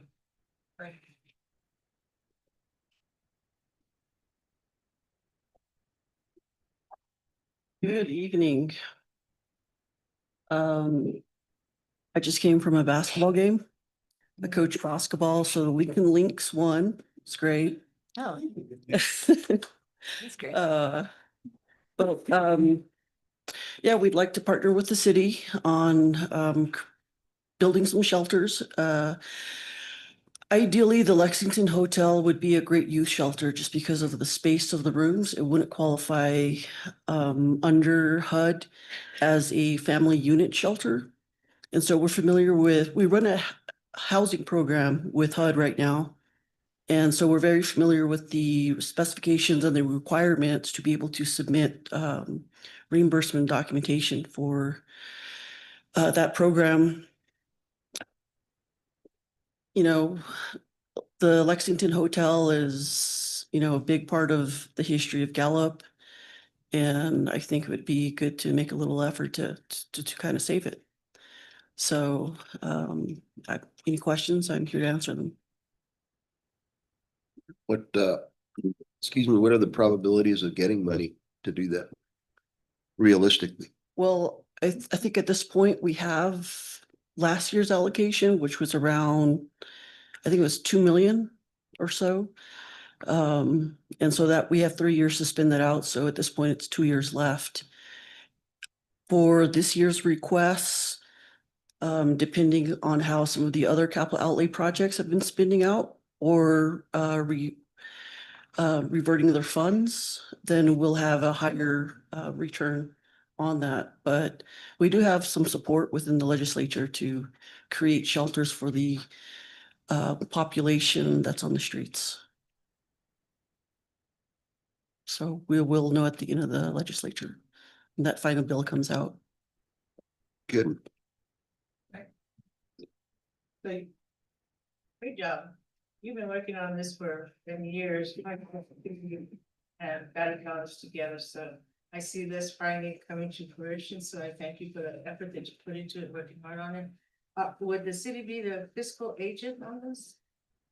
Yes, How would that ma'am. work? Yes, ma'am. While I was in Santa Fe, I was very fortunate to meet with Secretary Prost with the DFA and their lawyer who deals with the Capital outlay. oh no, anti-donation stuff. Sorry, I was thinking in kind. It's like in kind don't make sense. So and was very fortunate to meet with them. He's sending me a form that we can fill out beforehand to show what services they're providing. You know, we don't want to end up in a situation like across the street where they work very hard to get some direct allocations. It comes in, a fiscal agent bills it, and then wants to lease it back at full market rate. And we don't have to do that with the way that the laws are set up. It's not considered a donation. I think the best way they explained it to me, anti-donation is not a stop. It's a slow down, make sure you have your documents. So the lawyer there with DFA who deals with the anti-donation wants us to work with her, fill out these forms up front beforehand. What services are they providing? How many people, the maintenance, everything that we go through, and then how it reflects, how much time do we want to enter into an agreement with them to do this? And then we can factor out and spread that quote unquote donation over these multiple years to where it's not a donation. It's more of support, us providing the support to them, but then them providing the services to the city and our community and working it out. And that way there's not a donation and they're not paying $10,000 a month to use the building. It works out. It's a win-win for them. It's a win-win for the city in this case. So I'm very, very happy and for reaching out to me, catching me. Let's talk. You know, and it was great. The timing was beautiful, and you know, I couldn't ask for better timing, and I couldn't ask for a better solution to potentially save one of our historic buildings. Any questions? I got a question. I do, but go ahead, Sarah. No, I can save mine. We're down the road. They're not relevant right now, but thank you I'm excited about the possibilities. Yeah, Okay. we are taking the insurance money, right? That was just, so was the insurance money? No, we don't get it, right? We'll get it if we don't. Just a second. Okay, that's the only way we'll get insurance money if we demo it. Let me make a couple of basic points. We're not finished with our insurance company. Number one, they have refused to provide us with a copy of the relevant policy. We cannot settle anything with them without the relevant policy document. Number two, in August of 22, they carried this building at a value of $5,274,000, roughly even, not including contents and another 150,000. So their ultimate exposure on the loss here is probably approaching $6 million. And I mention that because I believe that their denial of coverage on the two main events that resulted in the loss is fairly shaky. I think it can be argued and I think it can be disputed. And I don't think we're anywhere close to the end of negotiation with the insurance carrier. The other thing is this, the property is encumbered by a declaration which provides that if it is no longer used to house very low income people, then we are obligated to repay HUD the amount of $400,000. If we demo the property, by definition, it will no longer be used to house that population. But that declaration will continue to encumber the property, which would render the property unsaleable. So I think that we really do need, for the reasons that already been discussed, also for the reasons that I mentioned with respect to insurance, to focus our entire effort on obtaining the funding to rehab the property and keep it in use. Because otherwise, we are going to be left with a demolished building, potential debt of $400,000 and no way to sell the property. And I just want to add that we do run a HUD program at this point. It's a new concept. It is specific to domestic violence. We do have a great relationship with the HUD representatives in New Mexico and in the regional division, which is in Dallas. So our congressional legislators are very familiar with the workings of this grant. So we are having some issues right now. HUD's having some issues based on how they've released the RFP, which they call a NOFO, that the Trump administration has released that most of the states do not agree with, so they're in litigation right now. But we are able to maneuver that, and there's a potential solution there. So. I have a question. Hey, Emily, or Senator, as I like to call you, because I see you everywhere at the legislative session. It's her new name. I'm putting it into the universe. That might happen one day. I like Coach. Okay, Coach. Okay, I can switch. Yeah, I think this is really cool. A good way to partner, especially with the Lexington. Just more like some basic questions. So it sounds like you have a large amount of money from your allowance from previous years, which is great. But it also sounds like this building is in need of major repair. And so, I mean, if you can get the money and you want to, far be it from us to stand in your way, I kind of feel like, because that's a big project. I just want to make sure that if we are using it as a youth shelter, it's safe, and that you guys feel like you have the mechanism to kind of get it back up to where it needs to be. So I guess that's kind of a comment question. And then I guess this is a kind of a question maybe for Frank, and maybe we just don't know because we'll work out the details later. Because I think it is a win-win. Are we talking about still having some sort of rent? Obviously not $10,000 or anywhere close to that, but like some sort of rent that, because I mean, this isn't really against Better Families, but I think we had this discussion earlier with the way we rent out space and how we have so many buildings that we're just continually like, that we shouldn't be giving our buildings away for free essentially, but you'd be renovating it. So there might be a different kind of thing going there. So I don't know. I'm just kind of putting that all out as to like what that looks like, or is that more of a discussion further down the road once the renovations start?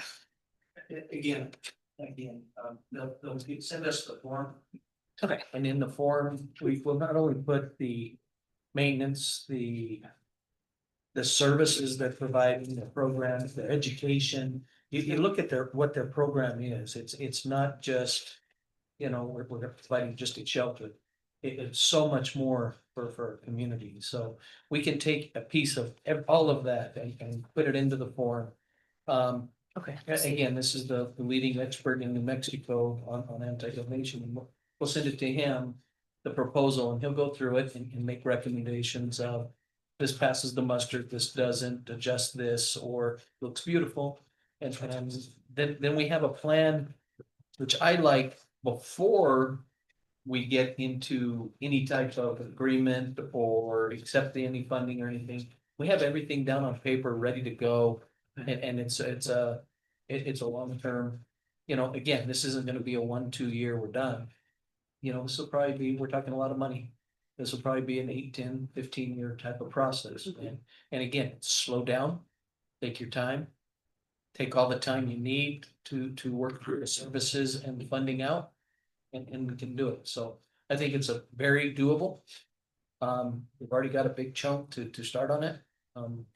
Hopefully we can get a little bit more from our insurance and keep pushing forward. One last thing, just to make sure, the city will maintain title of the building. Right. Yeah, and as we work that. We go through the. Yeah. The way it's. So throughout the state, other domestic violence providers, across the state, you got Rio Doso, Las Cruces, Santa Fe. The way that they've worked it is occasionally, well, no, some of them have given the titles back to the nonprofit. And so then that way they're not liable and the nonprofits will provide the insurance themselves. So there's no liability on the city. Other places have just given them done $1 lease. So whichever you guys are comfortable with, it works. And again, it's gonna be what the DFA proves to show that it's not a donation. Mhm. And again, as we're working towards it, there's gonna be a break point where they provided at or more services than the funding came through us for. And at that point, you know, it's now a moot point. Sort of like you depreciated a vehicle out, there's no value to it. Well, the agreement's valued itself out and it becomes theirs. One of the needs here is for a domestic violence shelter, a culturally informed, a shelter that's sensitive to the needs of the victims and the children. That's the ultimate goal. That's what we need a partner in developing. In that concept, we haven't even started that concept. We have one of 3 projects. We've completed 1 project. We're going to be adding on the Lexington as a potential 4th. And I see that one, you know, be going pretty smoothly. We still have our strong property that we're, you know, we can rehabilitate and decide the direction for that. We do have, I believe it's 8 acres on Verde Drive that we have a complete concept on. Our ability to get funding and support from funders, not just in New Mexico, is pretty good. We've got several people on our staff that are familiar with grant writing and managing grants. So we're able to do that very well. We work with accounting services out of Albuquerque, which make sure that we're, you know, up to date on all our IRS documents and being compliant. But this is definitely a long-term solution. So we look forward to working with you guys. Thank you. Thank you. Do we develop a motion to? So we want to either make a motion Oh, to to table it for 60 days or Table it for demolish at this time. Either vote no to demolish or. And extend. Postpone it. I think postpone for 60 days so we You can can see what's also happening with. move to just defer action. That's not a formal table. If you make a formal table, strictly speaking, under Robert's rules, you then have to take the matter back off the table through a second motion and affirmative vote. So I would recommend just a motion to defer action. For 60 days or just indefinite. I make the motion to defer action on this item. Second. We'll need a deferment time. Is there a period, time period associated with that? 90 days, 60 days? Good. I like that. There's no time You period? don't need one. Okay. If you want one. Or the foreseeable. For the foreseeable future. Counselor Yazzie, Yes. Counselor Garcia. Yes. Counselor Piano, Yes. Counselor Molina, Yes. Mayor DePaul. Yes. Mr. Mayor, Council. Thank you, everybody, for all Thank your you. participation and help on the.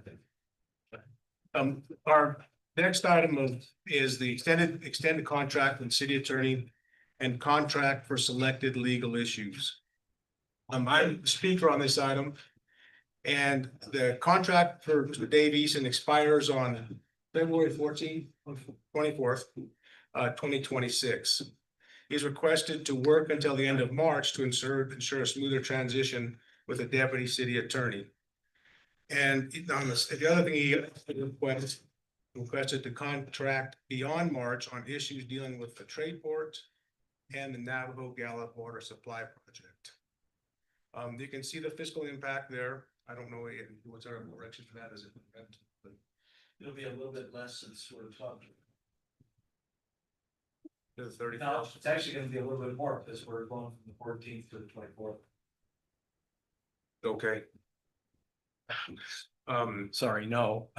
What? The money's already budgeted. My salary is budgeted through the end of the year. So effectively, this saves that element of the budget from essentially the 1st of April through the end of June. Depending on what happens with Erica's position, there might be some increase in her salary, but at the end of the day, I calculate an overall budget savings on salary of about $70,000. So for this agenda item, the fiscal impact is a cost. If it's budgeted, that's not a cost. The actual expenditure is a cost. And we will be extending the contract X number of days, even though it was budgeted to the end of the year, it won't be spent.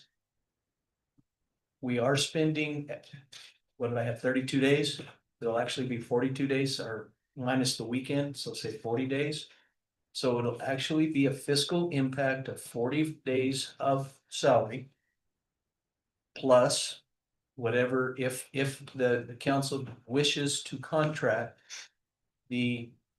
whatever the proposal is for the contract fee will also be a fiscal impact. Budgeting is not a fiscal impact, the actual expense is. Okay, Councilman Molina had to leave for a minute, so I think what we'll do is wait for him to come back. So great. Yeah, take a brief party break. Had the Jeopardy music.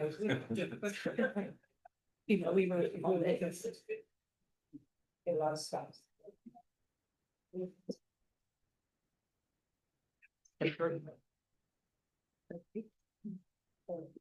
Should we still have the 5-minute recess, just so it's not like awkward?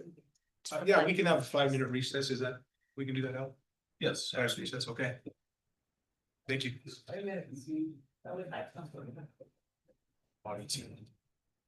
Sure.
Sorry, guys.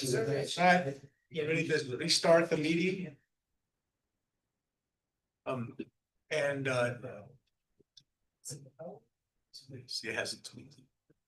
So we'll continue the discussion. Yes. For Dave's extension through March 31st, and also for contracting separately with it, work to work on the trade port of the Navajo Galapagos Black. Let me just add one observation to that. We've talked about the Jacobs litigation as well. So another litigation that's going on. So are we talking about two kind of separate things, extending the contract for this next 32 days, but then also on top of that, we're talking about the discussion of extending like just a by case contract? I mean, 'cause those are two separate things, right? Extending till March and, right, so I just want to clarify that we're talking about two separate things, and we need to discuss one, if we want to keep Dave up. It's weird talking about you while you're here, but I guess it is what it is. No, I mean, I don't mean like that. I just mean, it's just weird. Anyway, but yeah, so are we continuing his contract in March, and then do we want to look at keeping him on contract for various other specifics? That's what that's what Yeah. we're doing. Here, or we make no movement. Oh, yeah, and then just end the contract on the 24th. Okay, I just want to have all the options laid out, you know. I mean, do we want to have some discussion about this? Dave, you said the contract expires February 24th, but you're mentioning March. It expires? I don't understand that, but. sorry if there's confusion. My contract was for 3 years. It commenced when I was admitted to practice either on a special basis or a comprehensive basis in the state of New Mexico. You may recall when I was hired, I was not licensed in New Mexico. That occurred on February 24, 2023. So 3 years means the term date on the contract as it's written is February 24, 2026. I'm suggesting, and it's up to you guys, that to allow for a smoother transition between me and Erica, that the contract just be modified to extend out to the end of March. What, 6 weeks max? And then again, at your discretion, there's probably a few things I can continue to assist with. The trade port matter, Navajo Gallup, because of potential conflicts that Erica faces there, and the Jacobs litigation that we're involved in. So those would be the subjects of any continued representation on a contract basis. We would have to work out the details of that contract, and I have no doubt we can get that done. Yeah, I just want to say just a comment more that I think you've done an excellent job as a city attorney, and even in my short time, but witnessed before that from further away, but in being here, I think that it would do us well to accommodate you in this way and basically give whatever you're asking for this time. I would support that. I wish we could keep you on longer, but I understand the calls, so. No, I would support this. I support this. I adjacent support this. I think having you on till the end of March, in my professional opinion, it would be good so we could have our other attorney, Erica, be up to speed on everything that she needs to be, and making sure that, you know, if we're having the succession plan, that it's lined down. I think end of February is like going to be here before you know. So I like extending it. I'm not sure about the extension of contract work. It's not against you. I like you as attorney. You're sometimes kind of mean, but other than that, I like you. I'm just kidding. I think that in all seriousness, like, I have a few concerns. Like, we had previously and maybe you can speak to this, but we had previously been told that we cannot contract with certain people once they worked at our city after, and so I just wanna, I don't wanna set up a bad precedence that if that was something we had told, that I was told by some former employees that they tried to contract with the city and we said, no, we couldn't do that. I'm not sure why we said no. And so now we're saying we would do that. And so I think that sets a bad precedence if that is the case. So I'm a little concerned about that.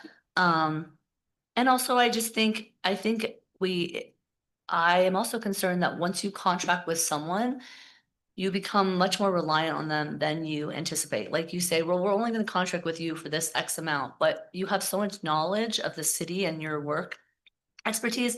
I think it's easy to go down a slippery slope with contract people because it's like, well, I have this much time. It's like, okay, but actually we need, and then it's just like, we just never cut ties because we're just always relying on you. And I worry about that slippery slope. So those are some of the real reasons, and I just want to address those.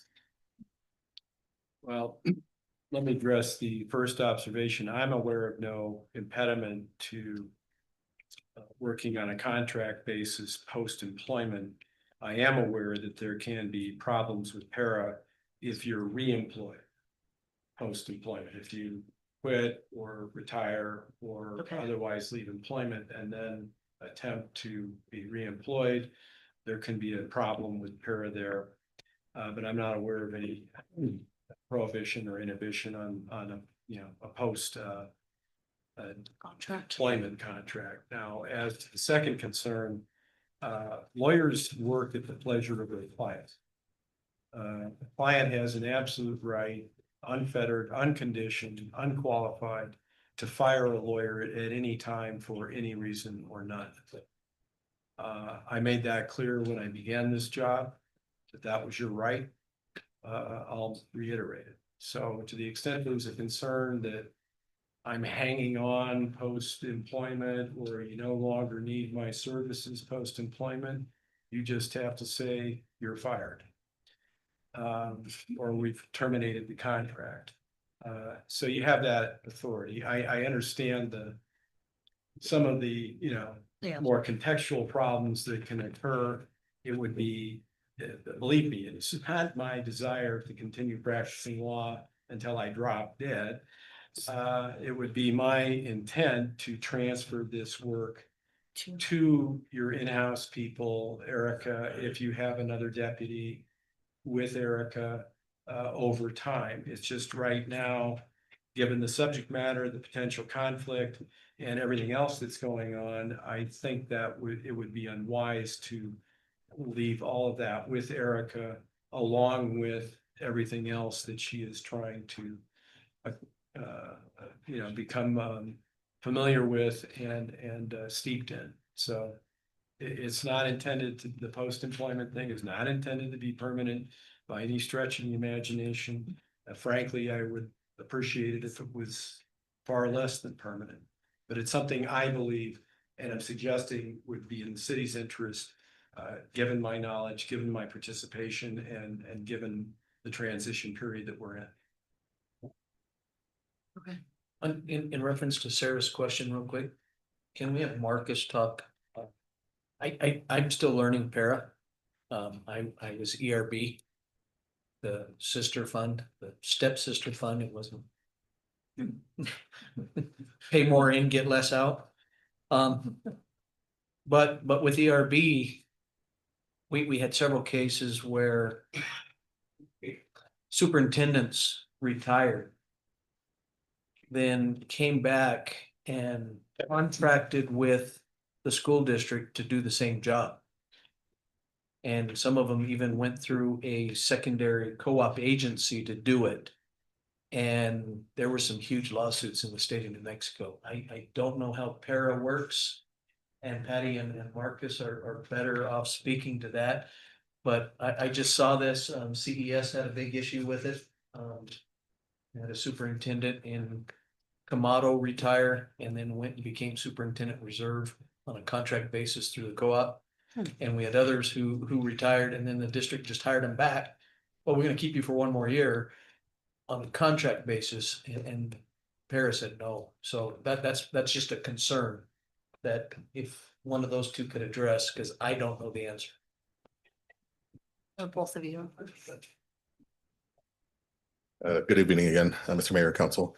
Mr. City Manager, to address your concern, you are correct in that we would have to report the continued employment of Mr. Eason to Para, and it would be up to them to determine whether or not he can continue to accumulate service from the date that he left, depending on the contract itself. However, you know, with respect to the ERB and the Para designation, they're two state-funded retirement programs. One's educational, the other is governmental.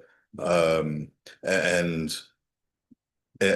somehow it's been allowed that a retired ERB can return to work for a Para organization and continue to get credit for that service. However, again, you know, it would have to be reported to Para. No. So if you retire under ERB or you retire under Para, they have a reciprocal agreement to where counting your service, your payout, they kind of work together as one with their own individual calculation. Kind of a complex thing. If you retire under one, you cannot work under either one in that same type of thing, in that same employment and draw your money. You can, if you're retired under one, you could go to the other side, like he's done here. He is an ERB retiree. I think he's drawing his thing. He is ineligible to participate in Para when he got here. But he could not have gone back to the schools and done similar work because he's a retiree. So we do have a potential issue with Mr. Eason with Para and then him trying to come back to work under that same status. Same type of work, different status. It's like we're trying to pull a fast one in their eyes. I don't think have that happen. So we would have to work with them to see and report it to see if it's an issue.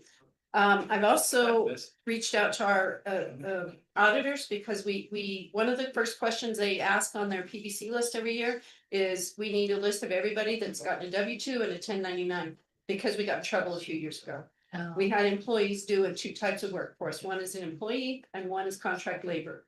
And it got us in a world of hurt. So the basic, there's a lot of rules that IRS has in place that we would have to make sure we're abiding by in order for this to work. And it's a little bit tricky and it's complex and we would have to proceed very, very cautiously.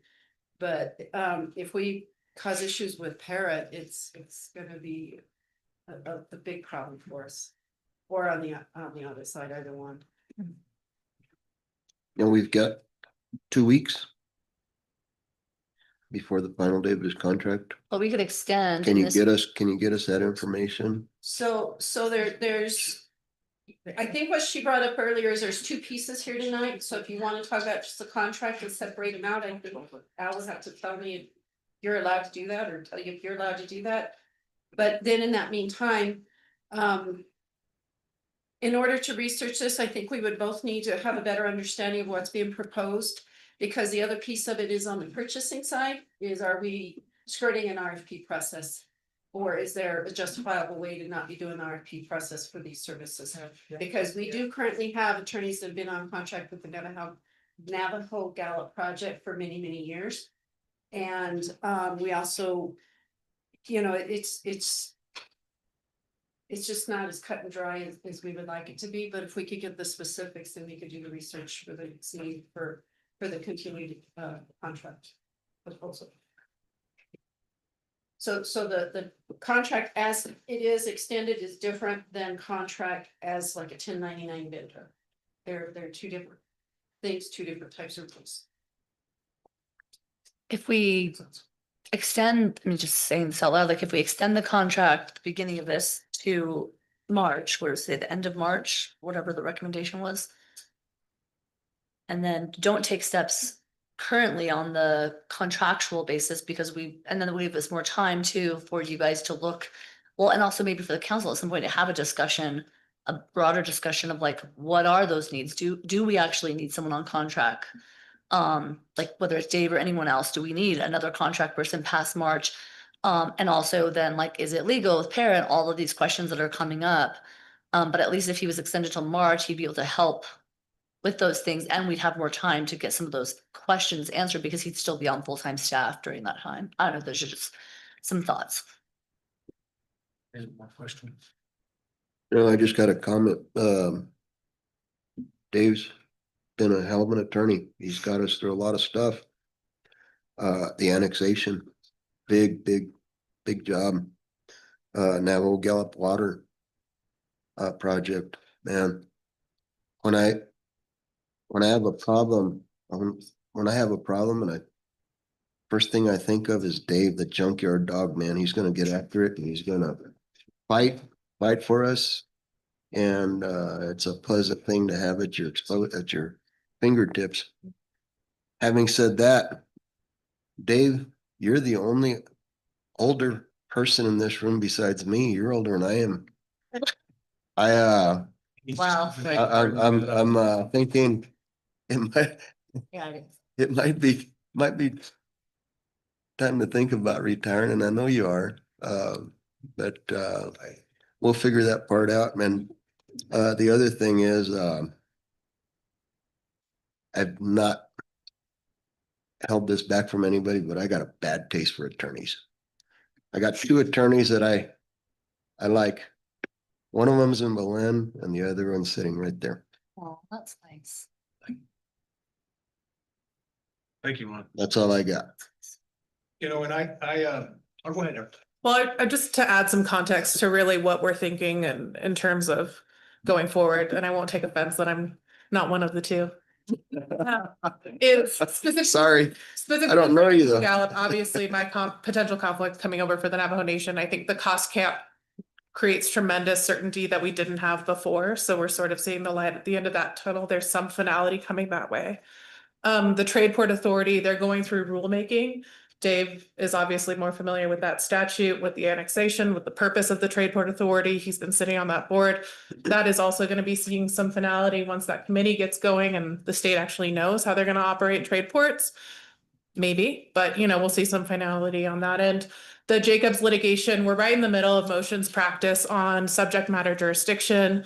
The court will either say it's going to be in federal court or send it back to state court. We have a litigation plan for that, for wherever that's gonna be. We have our outside counsel on that for litigation. Was there something else I missed? Do you feel that, Erica, do you feel up to, I mean, it seems like you feel up to speed with, like up to speed on all those things to confidently handle these matters? On my own? Yeah, sure. But time wise, there's only certain hours in the day. And as you guys know, there's plenty of stuff that comes through our office regularly in terms of the routine. But I think, with litigation, there's also getting off, we're both counsel of record. There's just some other machinations that having additional time while we find those points would be helpful in terms of the transition and making sure that we don't lose any legal services. I will also say that our outside counsel for prosecutions and municipal court is also closer to retirement than I am. We don't know what his succession plan is in terms of resource management, what's coming through the office. I would ask the council would consider the things we're working on and the things that we've identified and are recommending in terms of Dave staying on for those issues.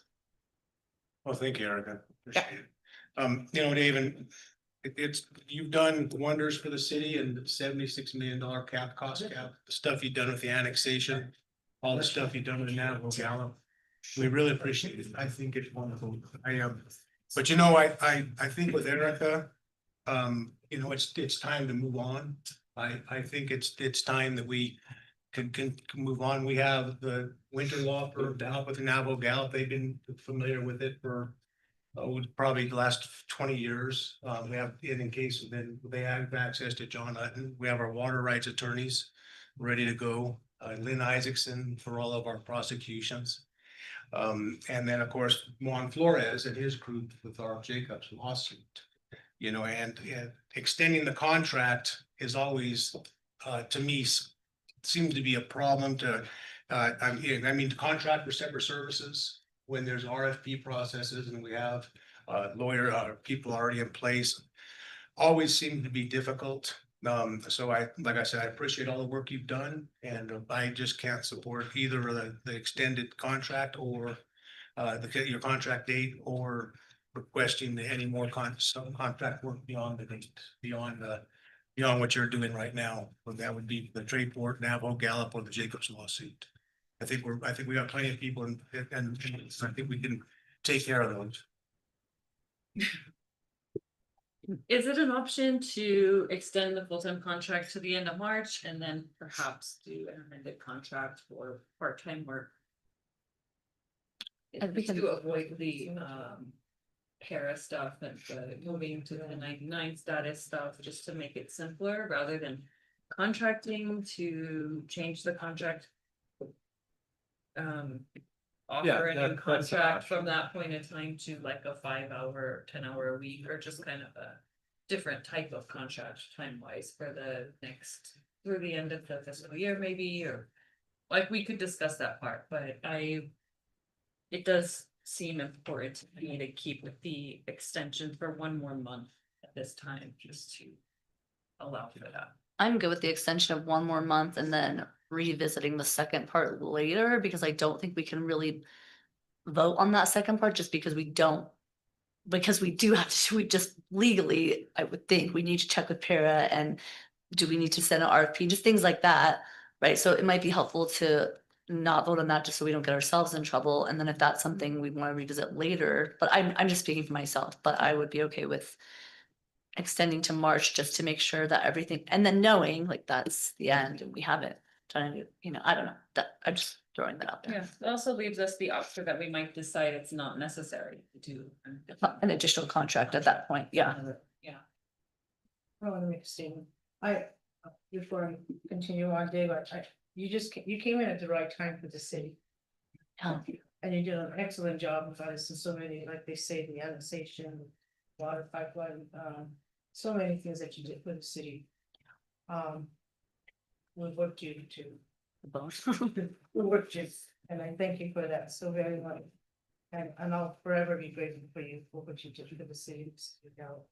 But I wanted to say, I can see extending to the end of March for a smoother transition for our deputy city clerk, because you spoke highly of her and I've seen her and I know her confidence, and I think that she's able to go right into once this contract ends in March, and this transition is done, and I think it should end at that.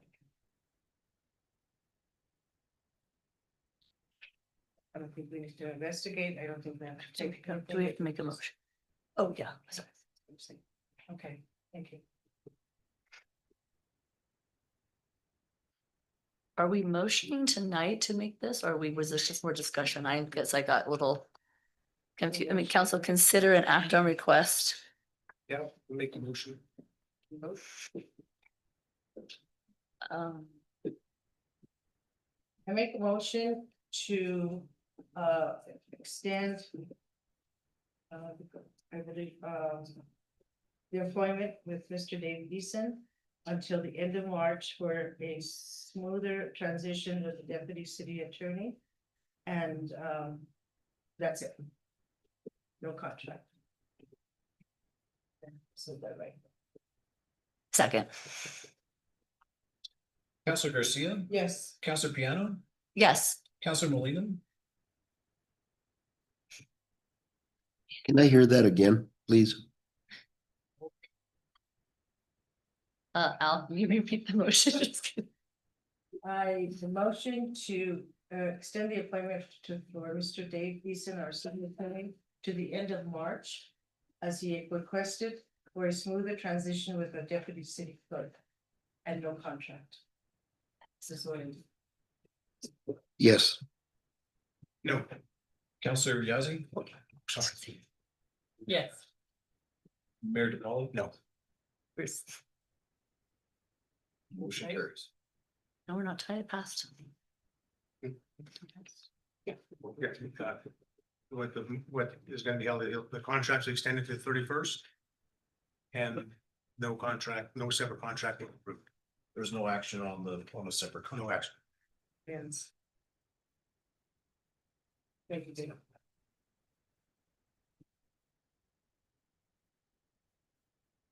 Okay, with that, we can have comments, mayor and council. Thank you very much. one of the things we want to make sure are clear and Frank's gonna expand on this a little bit more is when we talked to the governor about getting assistance from the state police and from potentially the National Guard, they would have certain roles. They wouldn't be out with their rifles rounding people up or anything like that. They would be more administrative that they could help with to do those roles. We want to make sure that people understand that. Frank can explain more on that, but the whole trip to Santa Fe, there were some good points that, it was long and tedious. We met with a lot of people, trying to get money for different projects, and hopefully we can. And with that, I'll pass it on to Sia, if you have any comments or anything. Sure, yeah, just a couple things, commendations. I wanted to commend Keegan Mackenzie Chavez and her team for a great outcome at the community meet and greet. Great, yes. On the 30th. That was really fun, and I was really impressed with the outcome of that event, and I look forward to the upcoming events next week. When is that? That's coming up, right? Couple of weeks. The next one is February 18th, and that will be the electric department, the public works department, and That one's earlier, right? 3:30, I think I saw, or is that you know what? 5? It's gonna We be changed it. 5:30 to 6:30. The next one will be a lunch one. Then I think for the next 6, like starting in July, we'll try some different times, so. Yeah, so it's 5:30 to 6:30 on February 18th. Same place? So Wednesday, Same place, it's a Wednesday. And just for those 3 departments, but they'll bring their sub departments. Electric, public works, and who else? And planning, and I always say planning and zoning, but it's planning and development. Okay. Planning. Great. And then just also was really good to see the widespread support for Gallup and McKinley County efforts at the Capitol last week.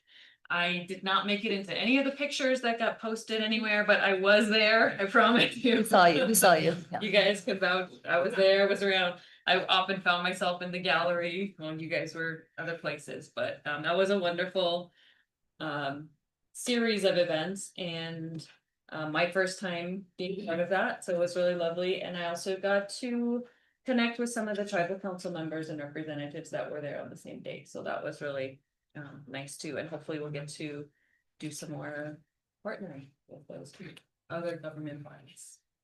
Yeah. And that was all from me. Anybody else? No, it's just that was, Sarah and I were on a mission. We also met with the representatives, all representatives. And it was a great outcome. So we had some good representation for the city of Gallup, and we were selling Gallup really well, so it was really good. And also Ron and I, Councilor Ron and I, and others with the Roswell, we invited them to our county, the county where they're gonna have their, what is it, conference? So they said, keep them in mind, send them cards, they're coming down to Gallup. They were so happy about the events that are coming up to Gallup. So, yeah. And I just want to say on Friday is senior day. Day, Thank you. Thank you, Counselor. Day at the Roundhouse. So senior citizens will be going on a bus. I will be traveling with them on a bus. We made arrangements, and Senator Pinto, Representative Wanda Johnson, and Representative Lundstrom will be there to greet us. And seniors love that. So I just want to say very generous with the seniors. Oh, love that. I always have comments, Mayor, so I'll just go ahead and go. First of all, happy Valentine's Day. I know I didn't used to think this was a real holiday either, and now here I am wearing all my hearts. So just want to say, go out with your loved ones this weekend, or go by yourself, no judgment. Also, I'm on a roll tonight. Go with your friends, right? Like, so I rarely do this, and he left, so I'm really sad, but he was here the whole time, I think. But Robert Hamlin, if you're listening, I want to give him kudos because I had an issue in my district. And, I'm never really there when directors are having to speak to unhappy people. Like, they're unhappy with me and then they're unhappy with the director, but we're not usually there together. And it involved a speed hump that was It was a place that had not a great place that people were not happy about. And so they called me and they're pretty frustrated. And I called Robert and he went up there and he talked to them.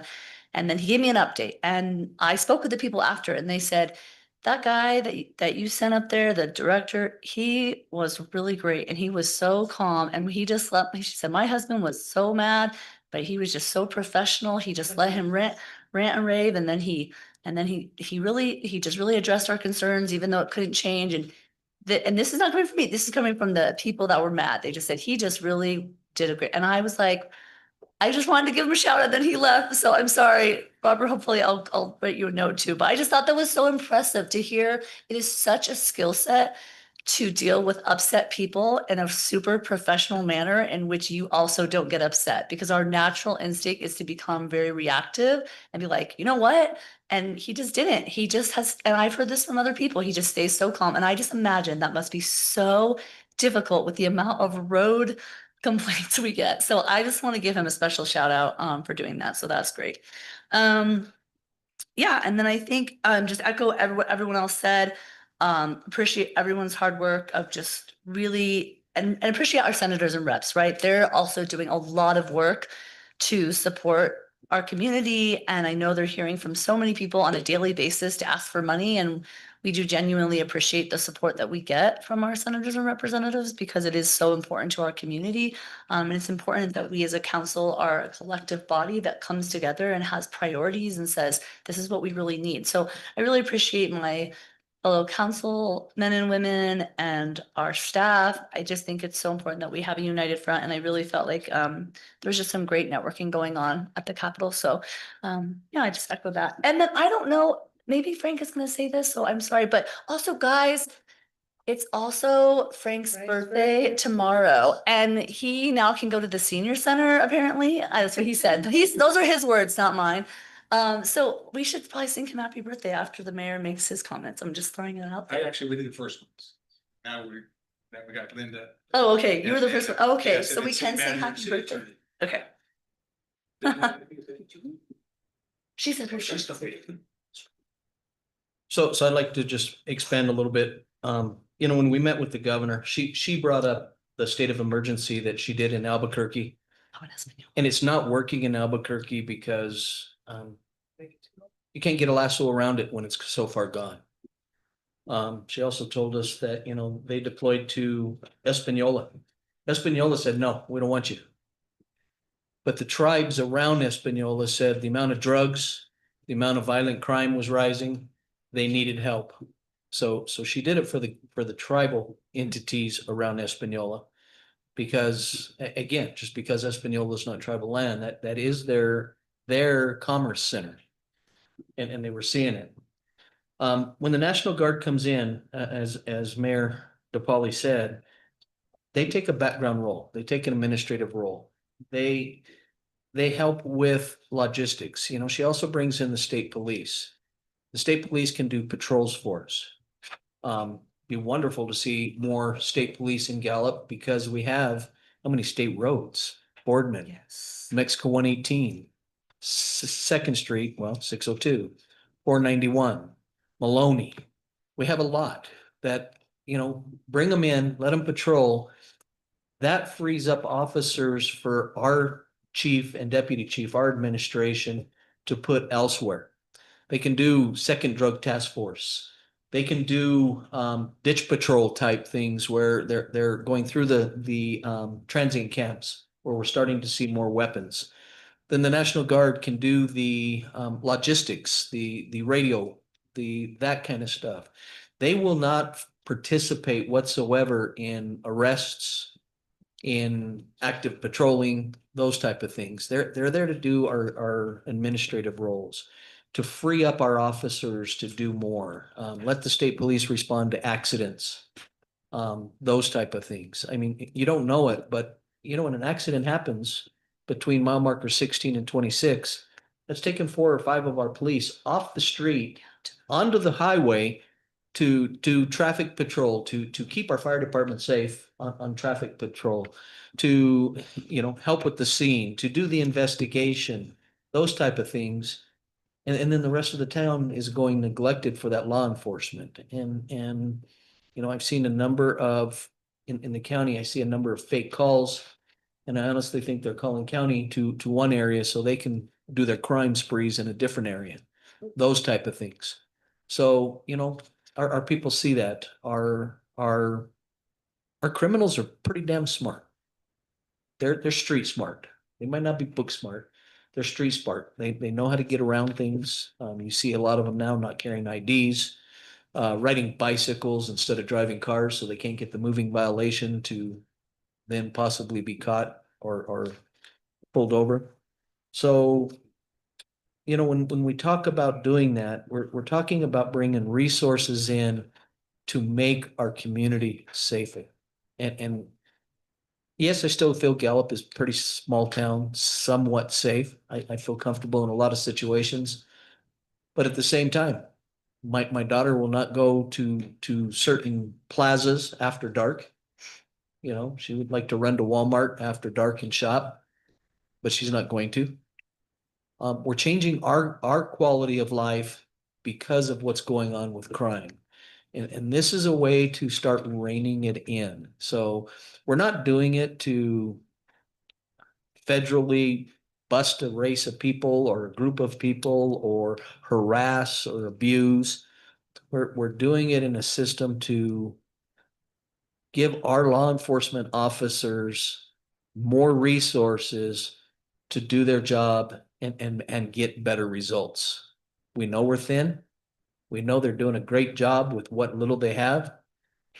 This is a way to maybe get us over that hump. So when we're gonna talk after the session with the Mr. Baker, who's the Secretary of Safety for the state of New Mexico, the state police chief, the colonel of the National Guard. We want our chief, both chiefs, our red chief and our blue chief, fire and police. We want them both at the table. And to have these discussions of what can we do again to get a better handle on what's happening, to stop the stabbings. Lord knows we need help with fentanyl.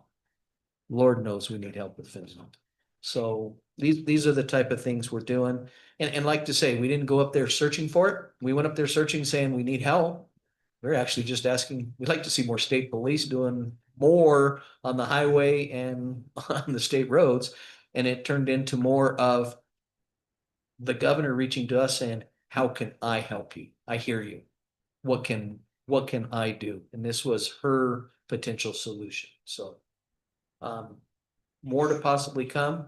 And of course, it'll be a full discussion with council before we do anything with our law enforcement, fire department, and everybody weighing in on what's best for Gallup. That's what we're here for. That's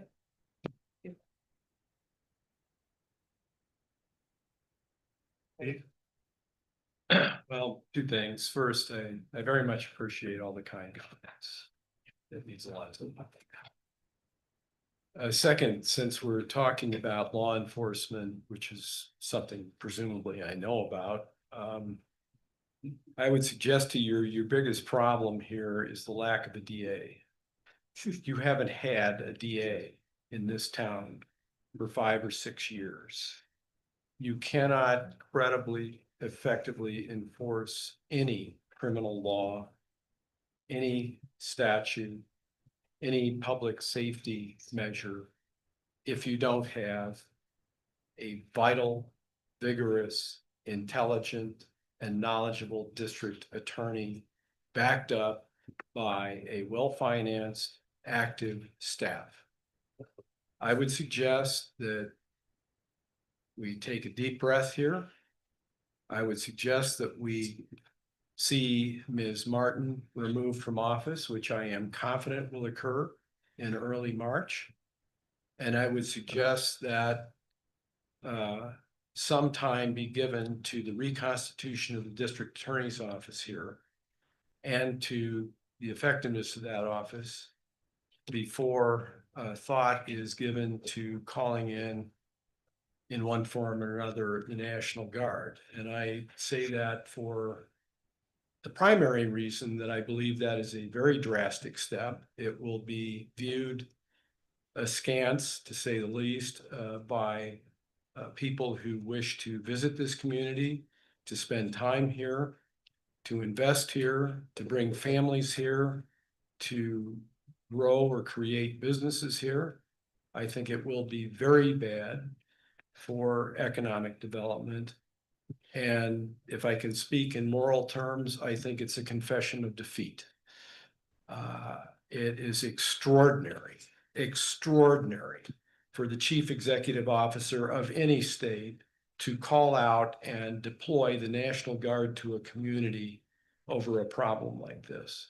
And before it's done, I would be very cautious. I think all stakeholders involved in the matter need to be sounded out. I think the chief judge of the district court needs to be sounded out on this. I think the current acting DA needs to be sounded out on this. I would act very cautiously in this regard. Those are my 2 cents worth on that. Thank you. Dave, when we were at the meeting with the governor, she requested that we write letters to one of the justices. Did you write that down? What was that? I asked the chief. To the justice of the Supreme Court or? No, the governor said that she wanted us to write letters. She's seeking more funding to Yeah. train the judges. Those type of things. So I did ask the chief of staff the next day Yeah. to please send us the talking points on what they're looking for, because again, if the governor's reaching out to help us, I think reciprocal, we should be reaching out to help her. And I think training for our judges, training for our district attorneys, is vital. The more that they can put in for professional development to strengthen our courts. Of course, be nice if Santa Fe would strengthen our laws. Sorry, I'm not gonna be political, am I? Yeah, but if they can strengthen our courts and what we're doing, that would be a big help. So I did ask the chief of staff to send me the information, the talking points, so I could bring it to council. Because again, it's gonna be a letter from Gallup. It's not gonna be a letter from the city manager. It's gonna be a letter from Gallup itself. So we'll bring those talking points and see which ones that you all agree with. And how can we support the governor in getting better training for our judicial system. Thank you for that explanation. And wherever she was asking for something, I just wasn't too sure what she was asking for. The courts can always use more money. There's no question of that. And you've got some people on the bench in any number of places who probably shouldn't be there. But I would emphasize again, you cannot enforce the law without a district attorney. It's that simple, and you don't have one. Thank you, everybody. Motion to adjourn. There's something else? Go ahead. Well, you haven't offered me a comment in my comments yet, buddy. Just kidding. I thought you started. All right. I'm probably not gonna be the popular person here, but I'm gonna tell you something. District attorney, we know we have a problem there. The biggest problem we've got in Gallup is we haven't done anything. Time is very crucial. When I say we haven't done anything, we haven't done anything big to stop this problem. We decided we want to bring the state police in. And we asked, and it was given to us. How many? We don't know. But we'll find out when the time comes. I am on board for bringing the National Guard in. Frank told you guys they're not gonna come with guns, they're not gonna come with, I don't even think they're bringing uniforms, military uniforms are coming, however they're coming, but they're gonna come and help us in other areas where we can relieve our police department from what they have to do on a daily basis where we need them out on patrol. We just had one of our officers stabbed. And the problem is if we don't do something, the DA, that place will get fixed in time, but we can't wait. We have got to start patrolling. We've got to start doing something proactive. The drugs, they are taking over this town. It's been an ongoing thing. And I am dead set on bringing the National Guard in. Now, to the public, if you can find another way to fix our problem, I can I can change my mind. But until somebody comes and gives me a reason, a better way to control the drug problem here in Gallup, I'm all for it. But right now, this National Guard thing is a big thing in my mind. It's gonna help. We have an open door here in Gallup for all the druggies. Chief, the villains, where are they coming from? I will let you finish, sir, and then I would like. Okay, good. We're having people coming in from all over the state because they all know that Gallup is an easy place to do drugs and sell drugs and do our thing, you know? So we have to do something. That's my comment. Now, before I go any further, Keegan, thank you for what you did with those public meetings. I've told you several times when I first heard of it, when it came out of your and Frank's mouth, I said, wow, that's amazing. And it was. Thank you for that. Okay.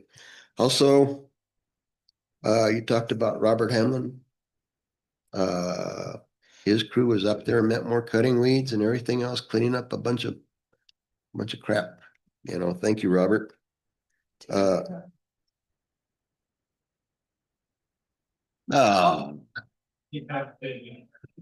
And you wouldn't open the door from Steve. anyway, in closing, I'd like to say we need some drastic steps to take care of this drug problem. I've got grandchildren here that I don't need them growing up in that type of environment. Last thing, I haven't forgotten you owe me $20, Sarah. Oh my God. Off the record now. Thank you. One more. It's Vince Alonso's birthday tomorrow. No. Oh. See you guys. Yeah, I that just makes me feel better because then I know I'm in better company than I thought That's I so was. cool. You just share a birthday. Yeah, thank you, Mr. Welch, for sending that to me. And happy birthday, Vince. You're a great man. That's not. Happy birthday, man. I'd like to call on Deputy Chief. Mayor, City Council, staff. So I'm hearing some of your comments that are being made. I'm not going to speak on whether I am for or I'm against the National Guard. I think that should be done in a private setting. What I do want you all to know, and I want the public to know, that we are proactive. Our men and women are dedicated to this community. They do great things for this community, things that you guys probably don't see. They don't spend no time at home with their families. Vacations, they get called in, court, multiple days at court. They have no days off. So what I would like to make sure that I emphasize to you all and the community is that we're going above and beyond that what we should be for the amount of people, the personnel that we have. Do I think that the New Mexico State Police should be assisting us? Yeah, they're the state police. So, you know, Gallup falls within the state and it falls within McKinley County. So I have no idea why they don't take calls for service in our area. That's probably something that should be asked. But we rarely ask them for assistance only in things such as officer involved shootings, major traffic collisions that happen on the interstate, which there was an MOU in place that they were supposed to be handling deaths on the interstate, which the Gallup Police Department are still handling them. And so I'm not trying to say that they're doing a horrible job, but I want you all to know that our dedication of our task force, our drug task force is amazing. I can't help it that we arrest the same 20 or 30 people all the time for drug related offenses. And 2 days later, they're out doing it again. I wish I could. If you all have any clout, go and tell them something about the Bell Reform Act. The Bell Reform Act, I don't think people understood what they were voting for. They do. And it's an in and out. It serves law enforcement no purpose. And so I just want to make sure that the community understands if you do something bad, like we will investigate those crimes and we will take action. Our men and women of the Gallup Police Department do an incredible job for the amount that we have. The other part of this is some of the competitive pay plans that other places have. I mean, we can't compete with that. If the Mexico State Police gets another raise, I guarantee you we're going to lose 3 or 4 more of our police officers to the Mexico State Police. Why would you stay and work here when you can go there and maybe get a tool number back here in Gallup and make $7 or $8 or $10 more an hour? So, I mean, guys, like I understand and I hear your complaints, but I do want you to understand that me and the chief are trying to do the best job that we can, operational. And I have family and I have kids that are embedded in this community. So I mean, I was born and raised in Gallup. I want to be here and we want to make sure that we constitutionally do our job. I mean, we have to do our job constitutionally. We have to only do it by the by the statute, the ordinances that we can do. We do get frustrated when judges let people out. They kill somebody and they're back out on the street in 2 years. Like, that's frustrating for us. But we stay positive and we do our job with what we have. So I just want to make sure that you all understand and the community understands that we're there, we're doing proactive things, and we're going to be here. So thank you. You know, police department has a heart.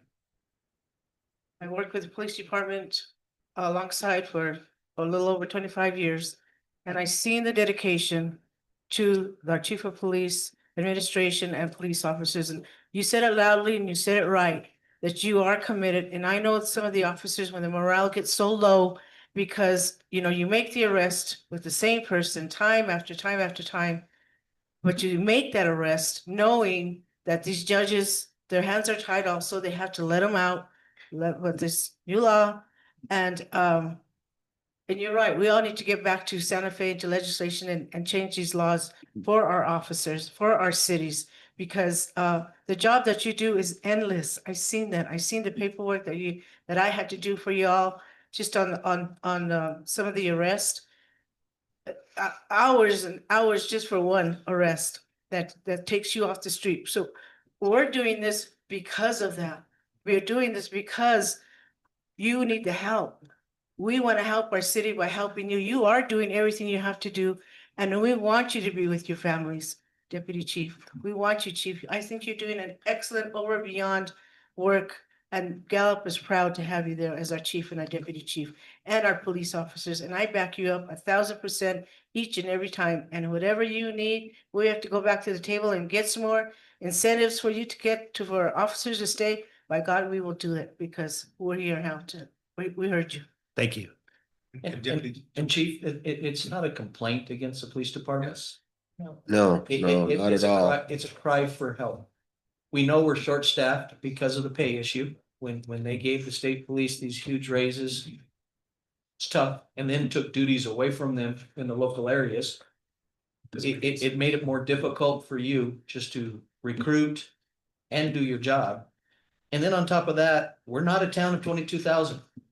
That's correct. We're a town of 70 to 110,000, depending on the day. 133 in that last story.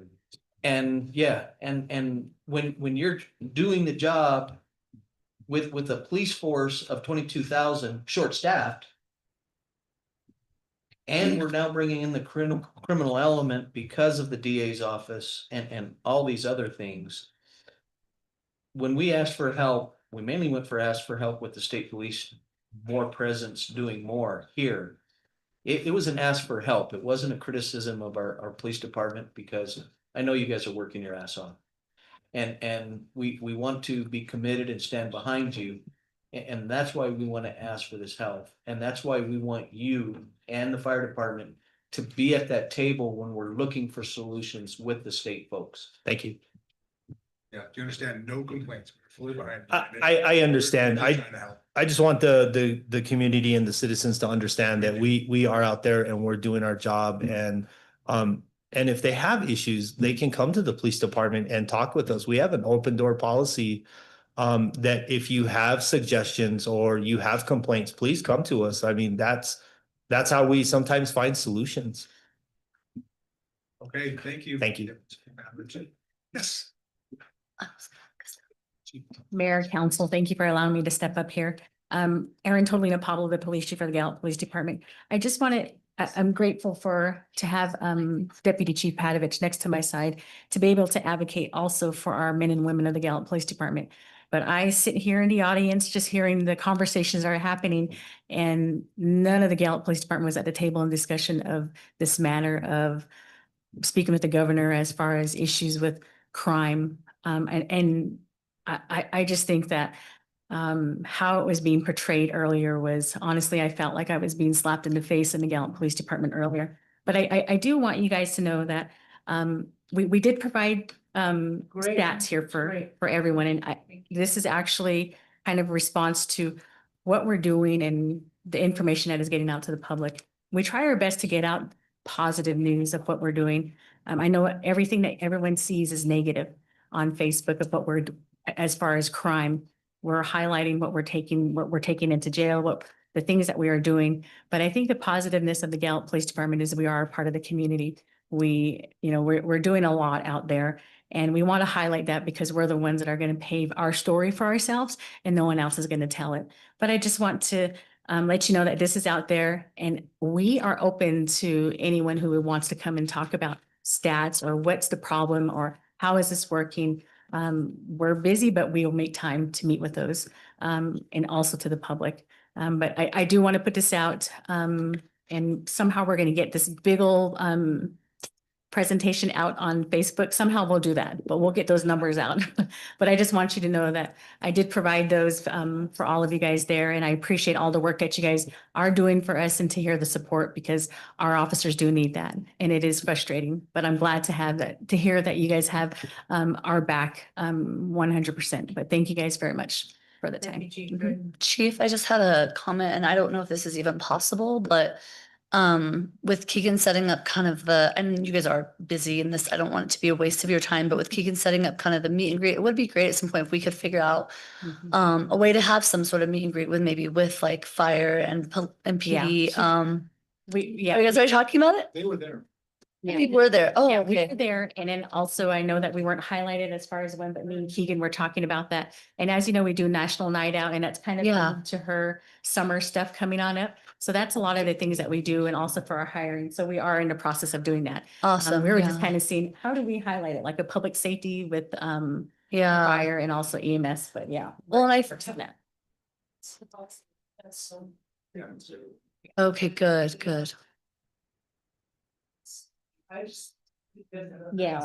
The first 6 months, because I know how busy you guys are, I wasn't sure a good time. Yeah. But we talked and, yeah, we'll do it probably, let's see, August to. Yeah, kind of around when we usually do it for like the ceremonial, we try to highlight our PD, and then National Night Out. We wanted to host our own at the PD. So, Okay. but yeah, We're doing. Okay, awesome. I love the idea. I mean, I think just to echo some of the comments that were made on PD, I mean, I feel two ways, and this isn't about the National Guard at all, actually. This is just about what Deputy Chief said. I think a lot of people don't have good Chief had, I think people don't have understanding of qualified immunity being taken away. They don't have an understanding of a bail and catch and release. They don't have understanding of the courts, and all those things truly impacted. And as you know, I have a brother who's the chief of police in the state, and I often have conversations with him, and he's like, no one wants to be a cop. Like, you can pay them. It's like you can pay them more and more and more, and all of the things that they have to go through in their families, they just don't want to be a cop anymore. And so having these retention bonuses from the state are helpful, but it is so difficult. And so I think what I want to see is just like working with the PD, because we do need solutions though, right? Because I can't keep telling people that we're understaffed for 12 years. Now that may be true, but that can't be the answer that we provide. Right. So like, I think having solutions with all those difficulties and figuring out, how do we help each other? How do we help you? Because I mean, I think that's what you want. That's what we want. So I just want to echo some of that and recognize that, those things have made this job incredibly more difficult over the years. Yeah, I just want to say that being in Santa Fe and asking to testify in some of these bills that are happening is really important. Because when those bills were brought up, they never involved the Association of Chiefs of Police to go and testify on these, but they are open to that. And we are showing our faces there in our uniforms in these hearings. So we are going to advocate for those now. Thank you. Okay, thank you so much, everybody. Motion to adjourn. Motion to a second. Motion to second. Counselor Molina, Yes. Counselor Piano. Yes. Counselor Garcia, Yes. Counselor Yazzie. Yes. Mayor DePauli. No, yes. You're outvoted.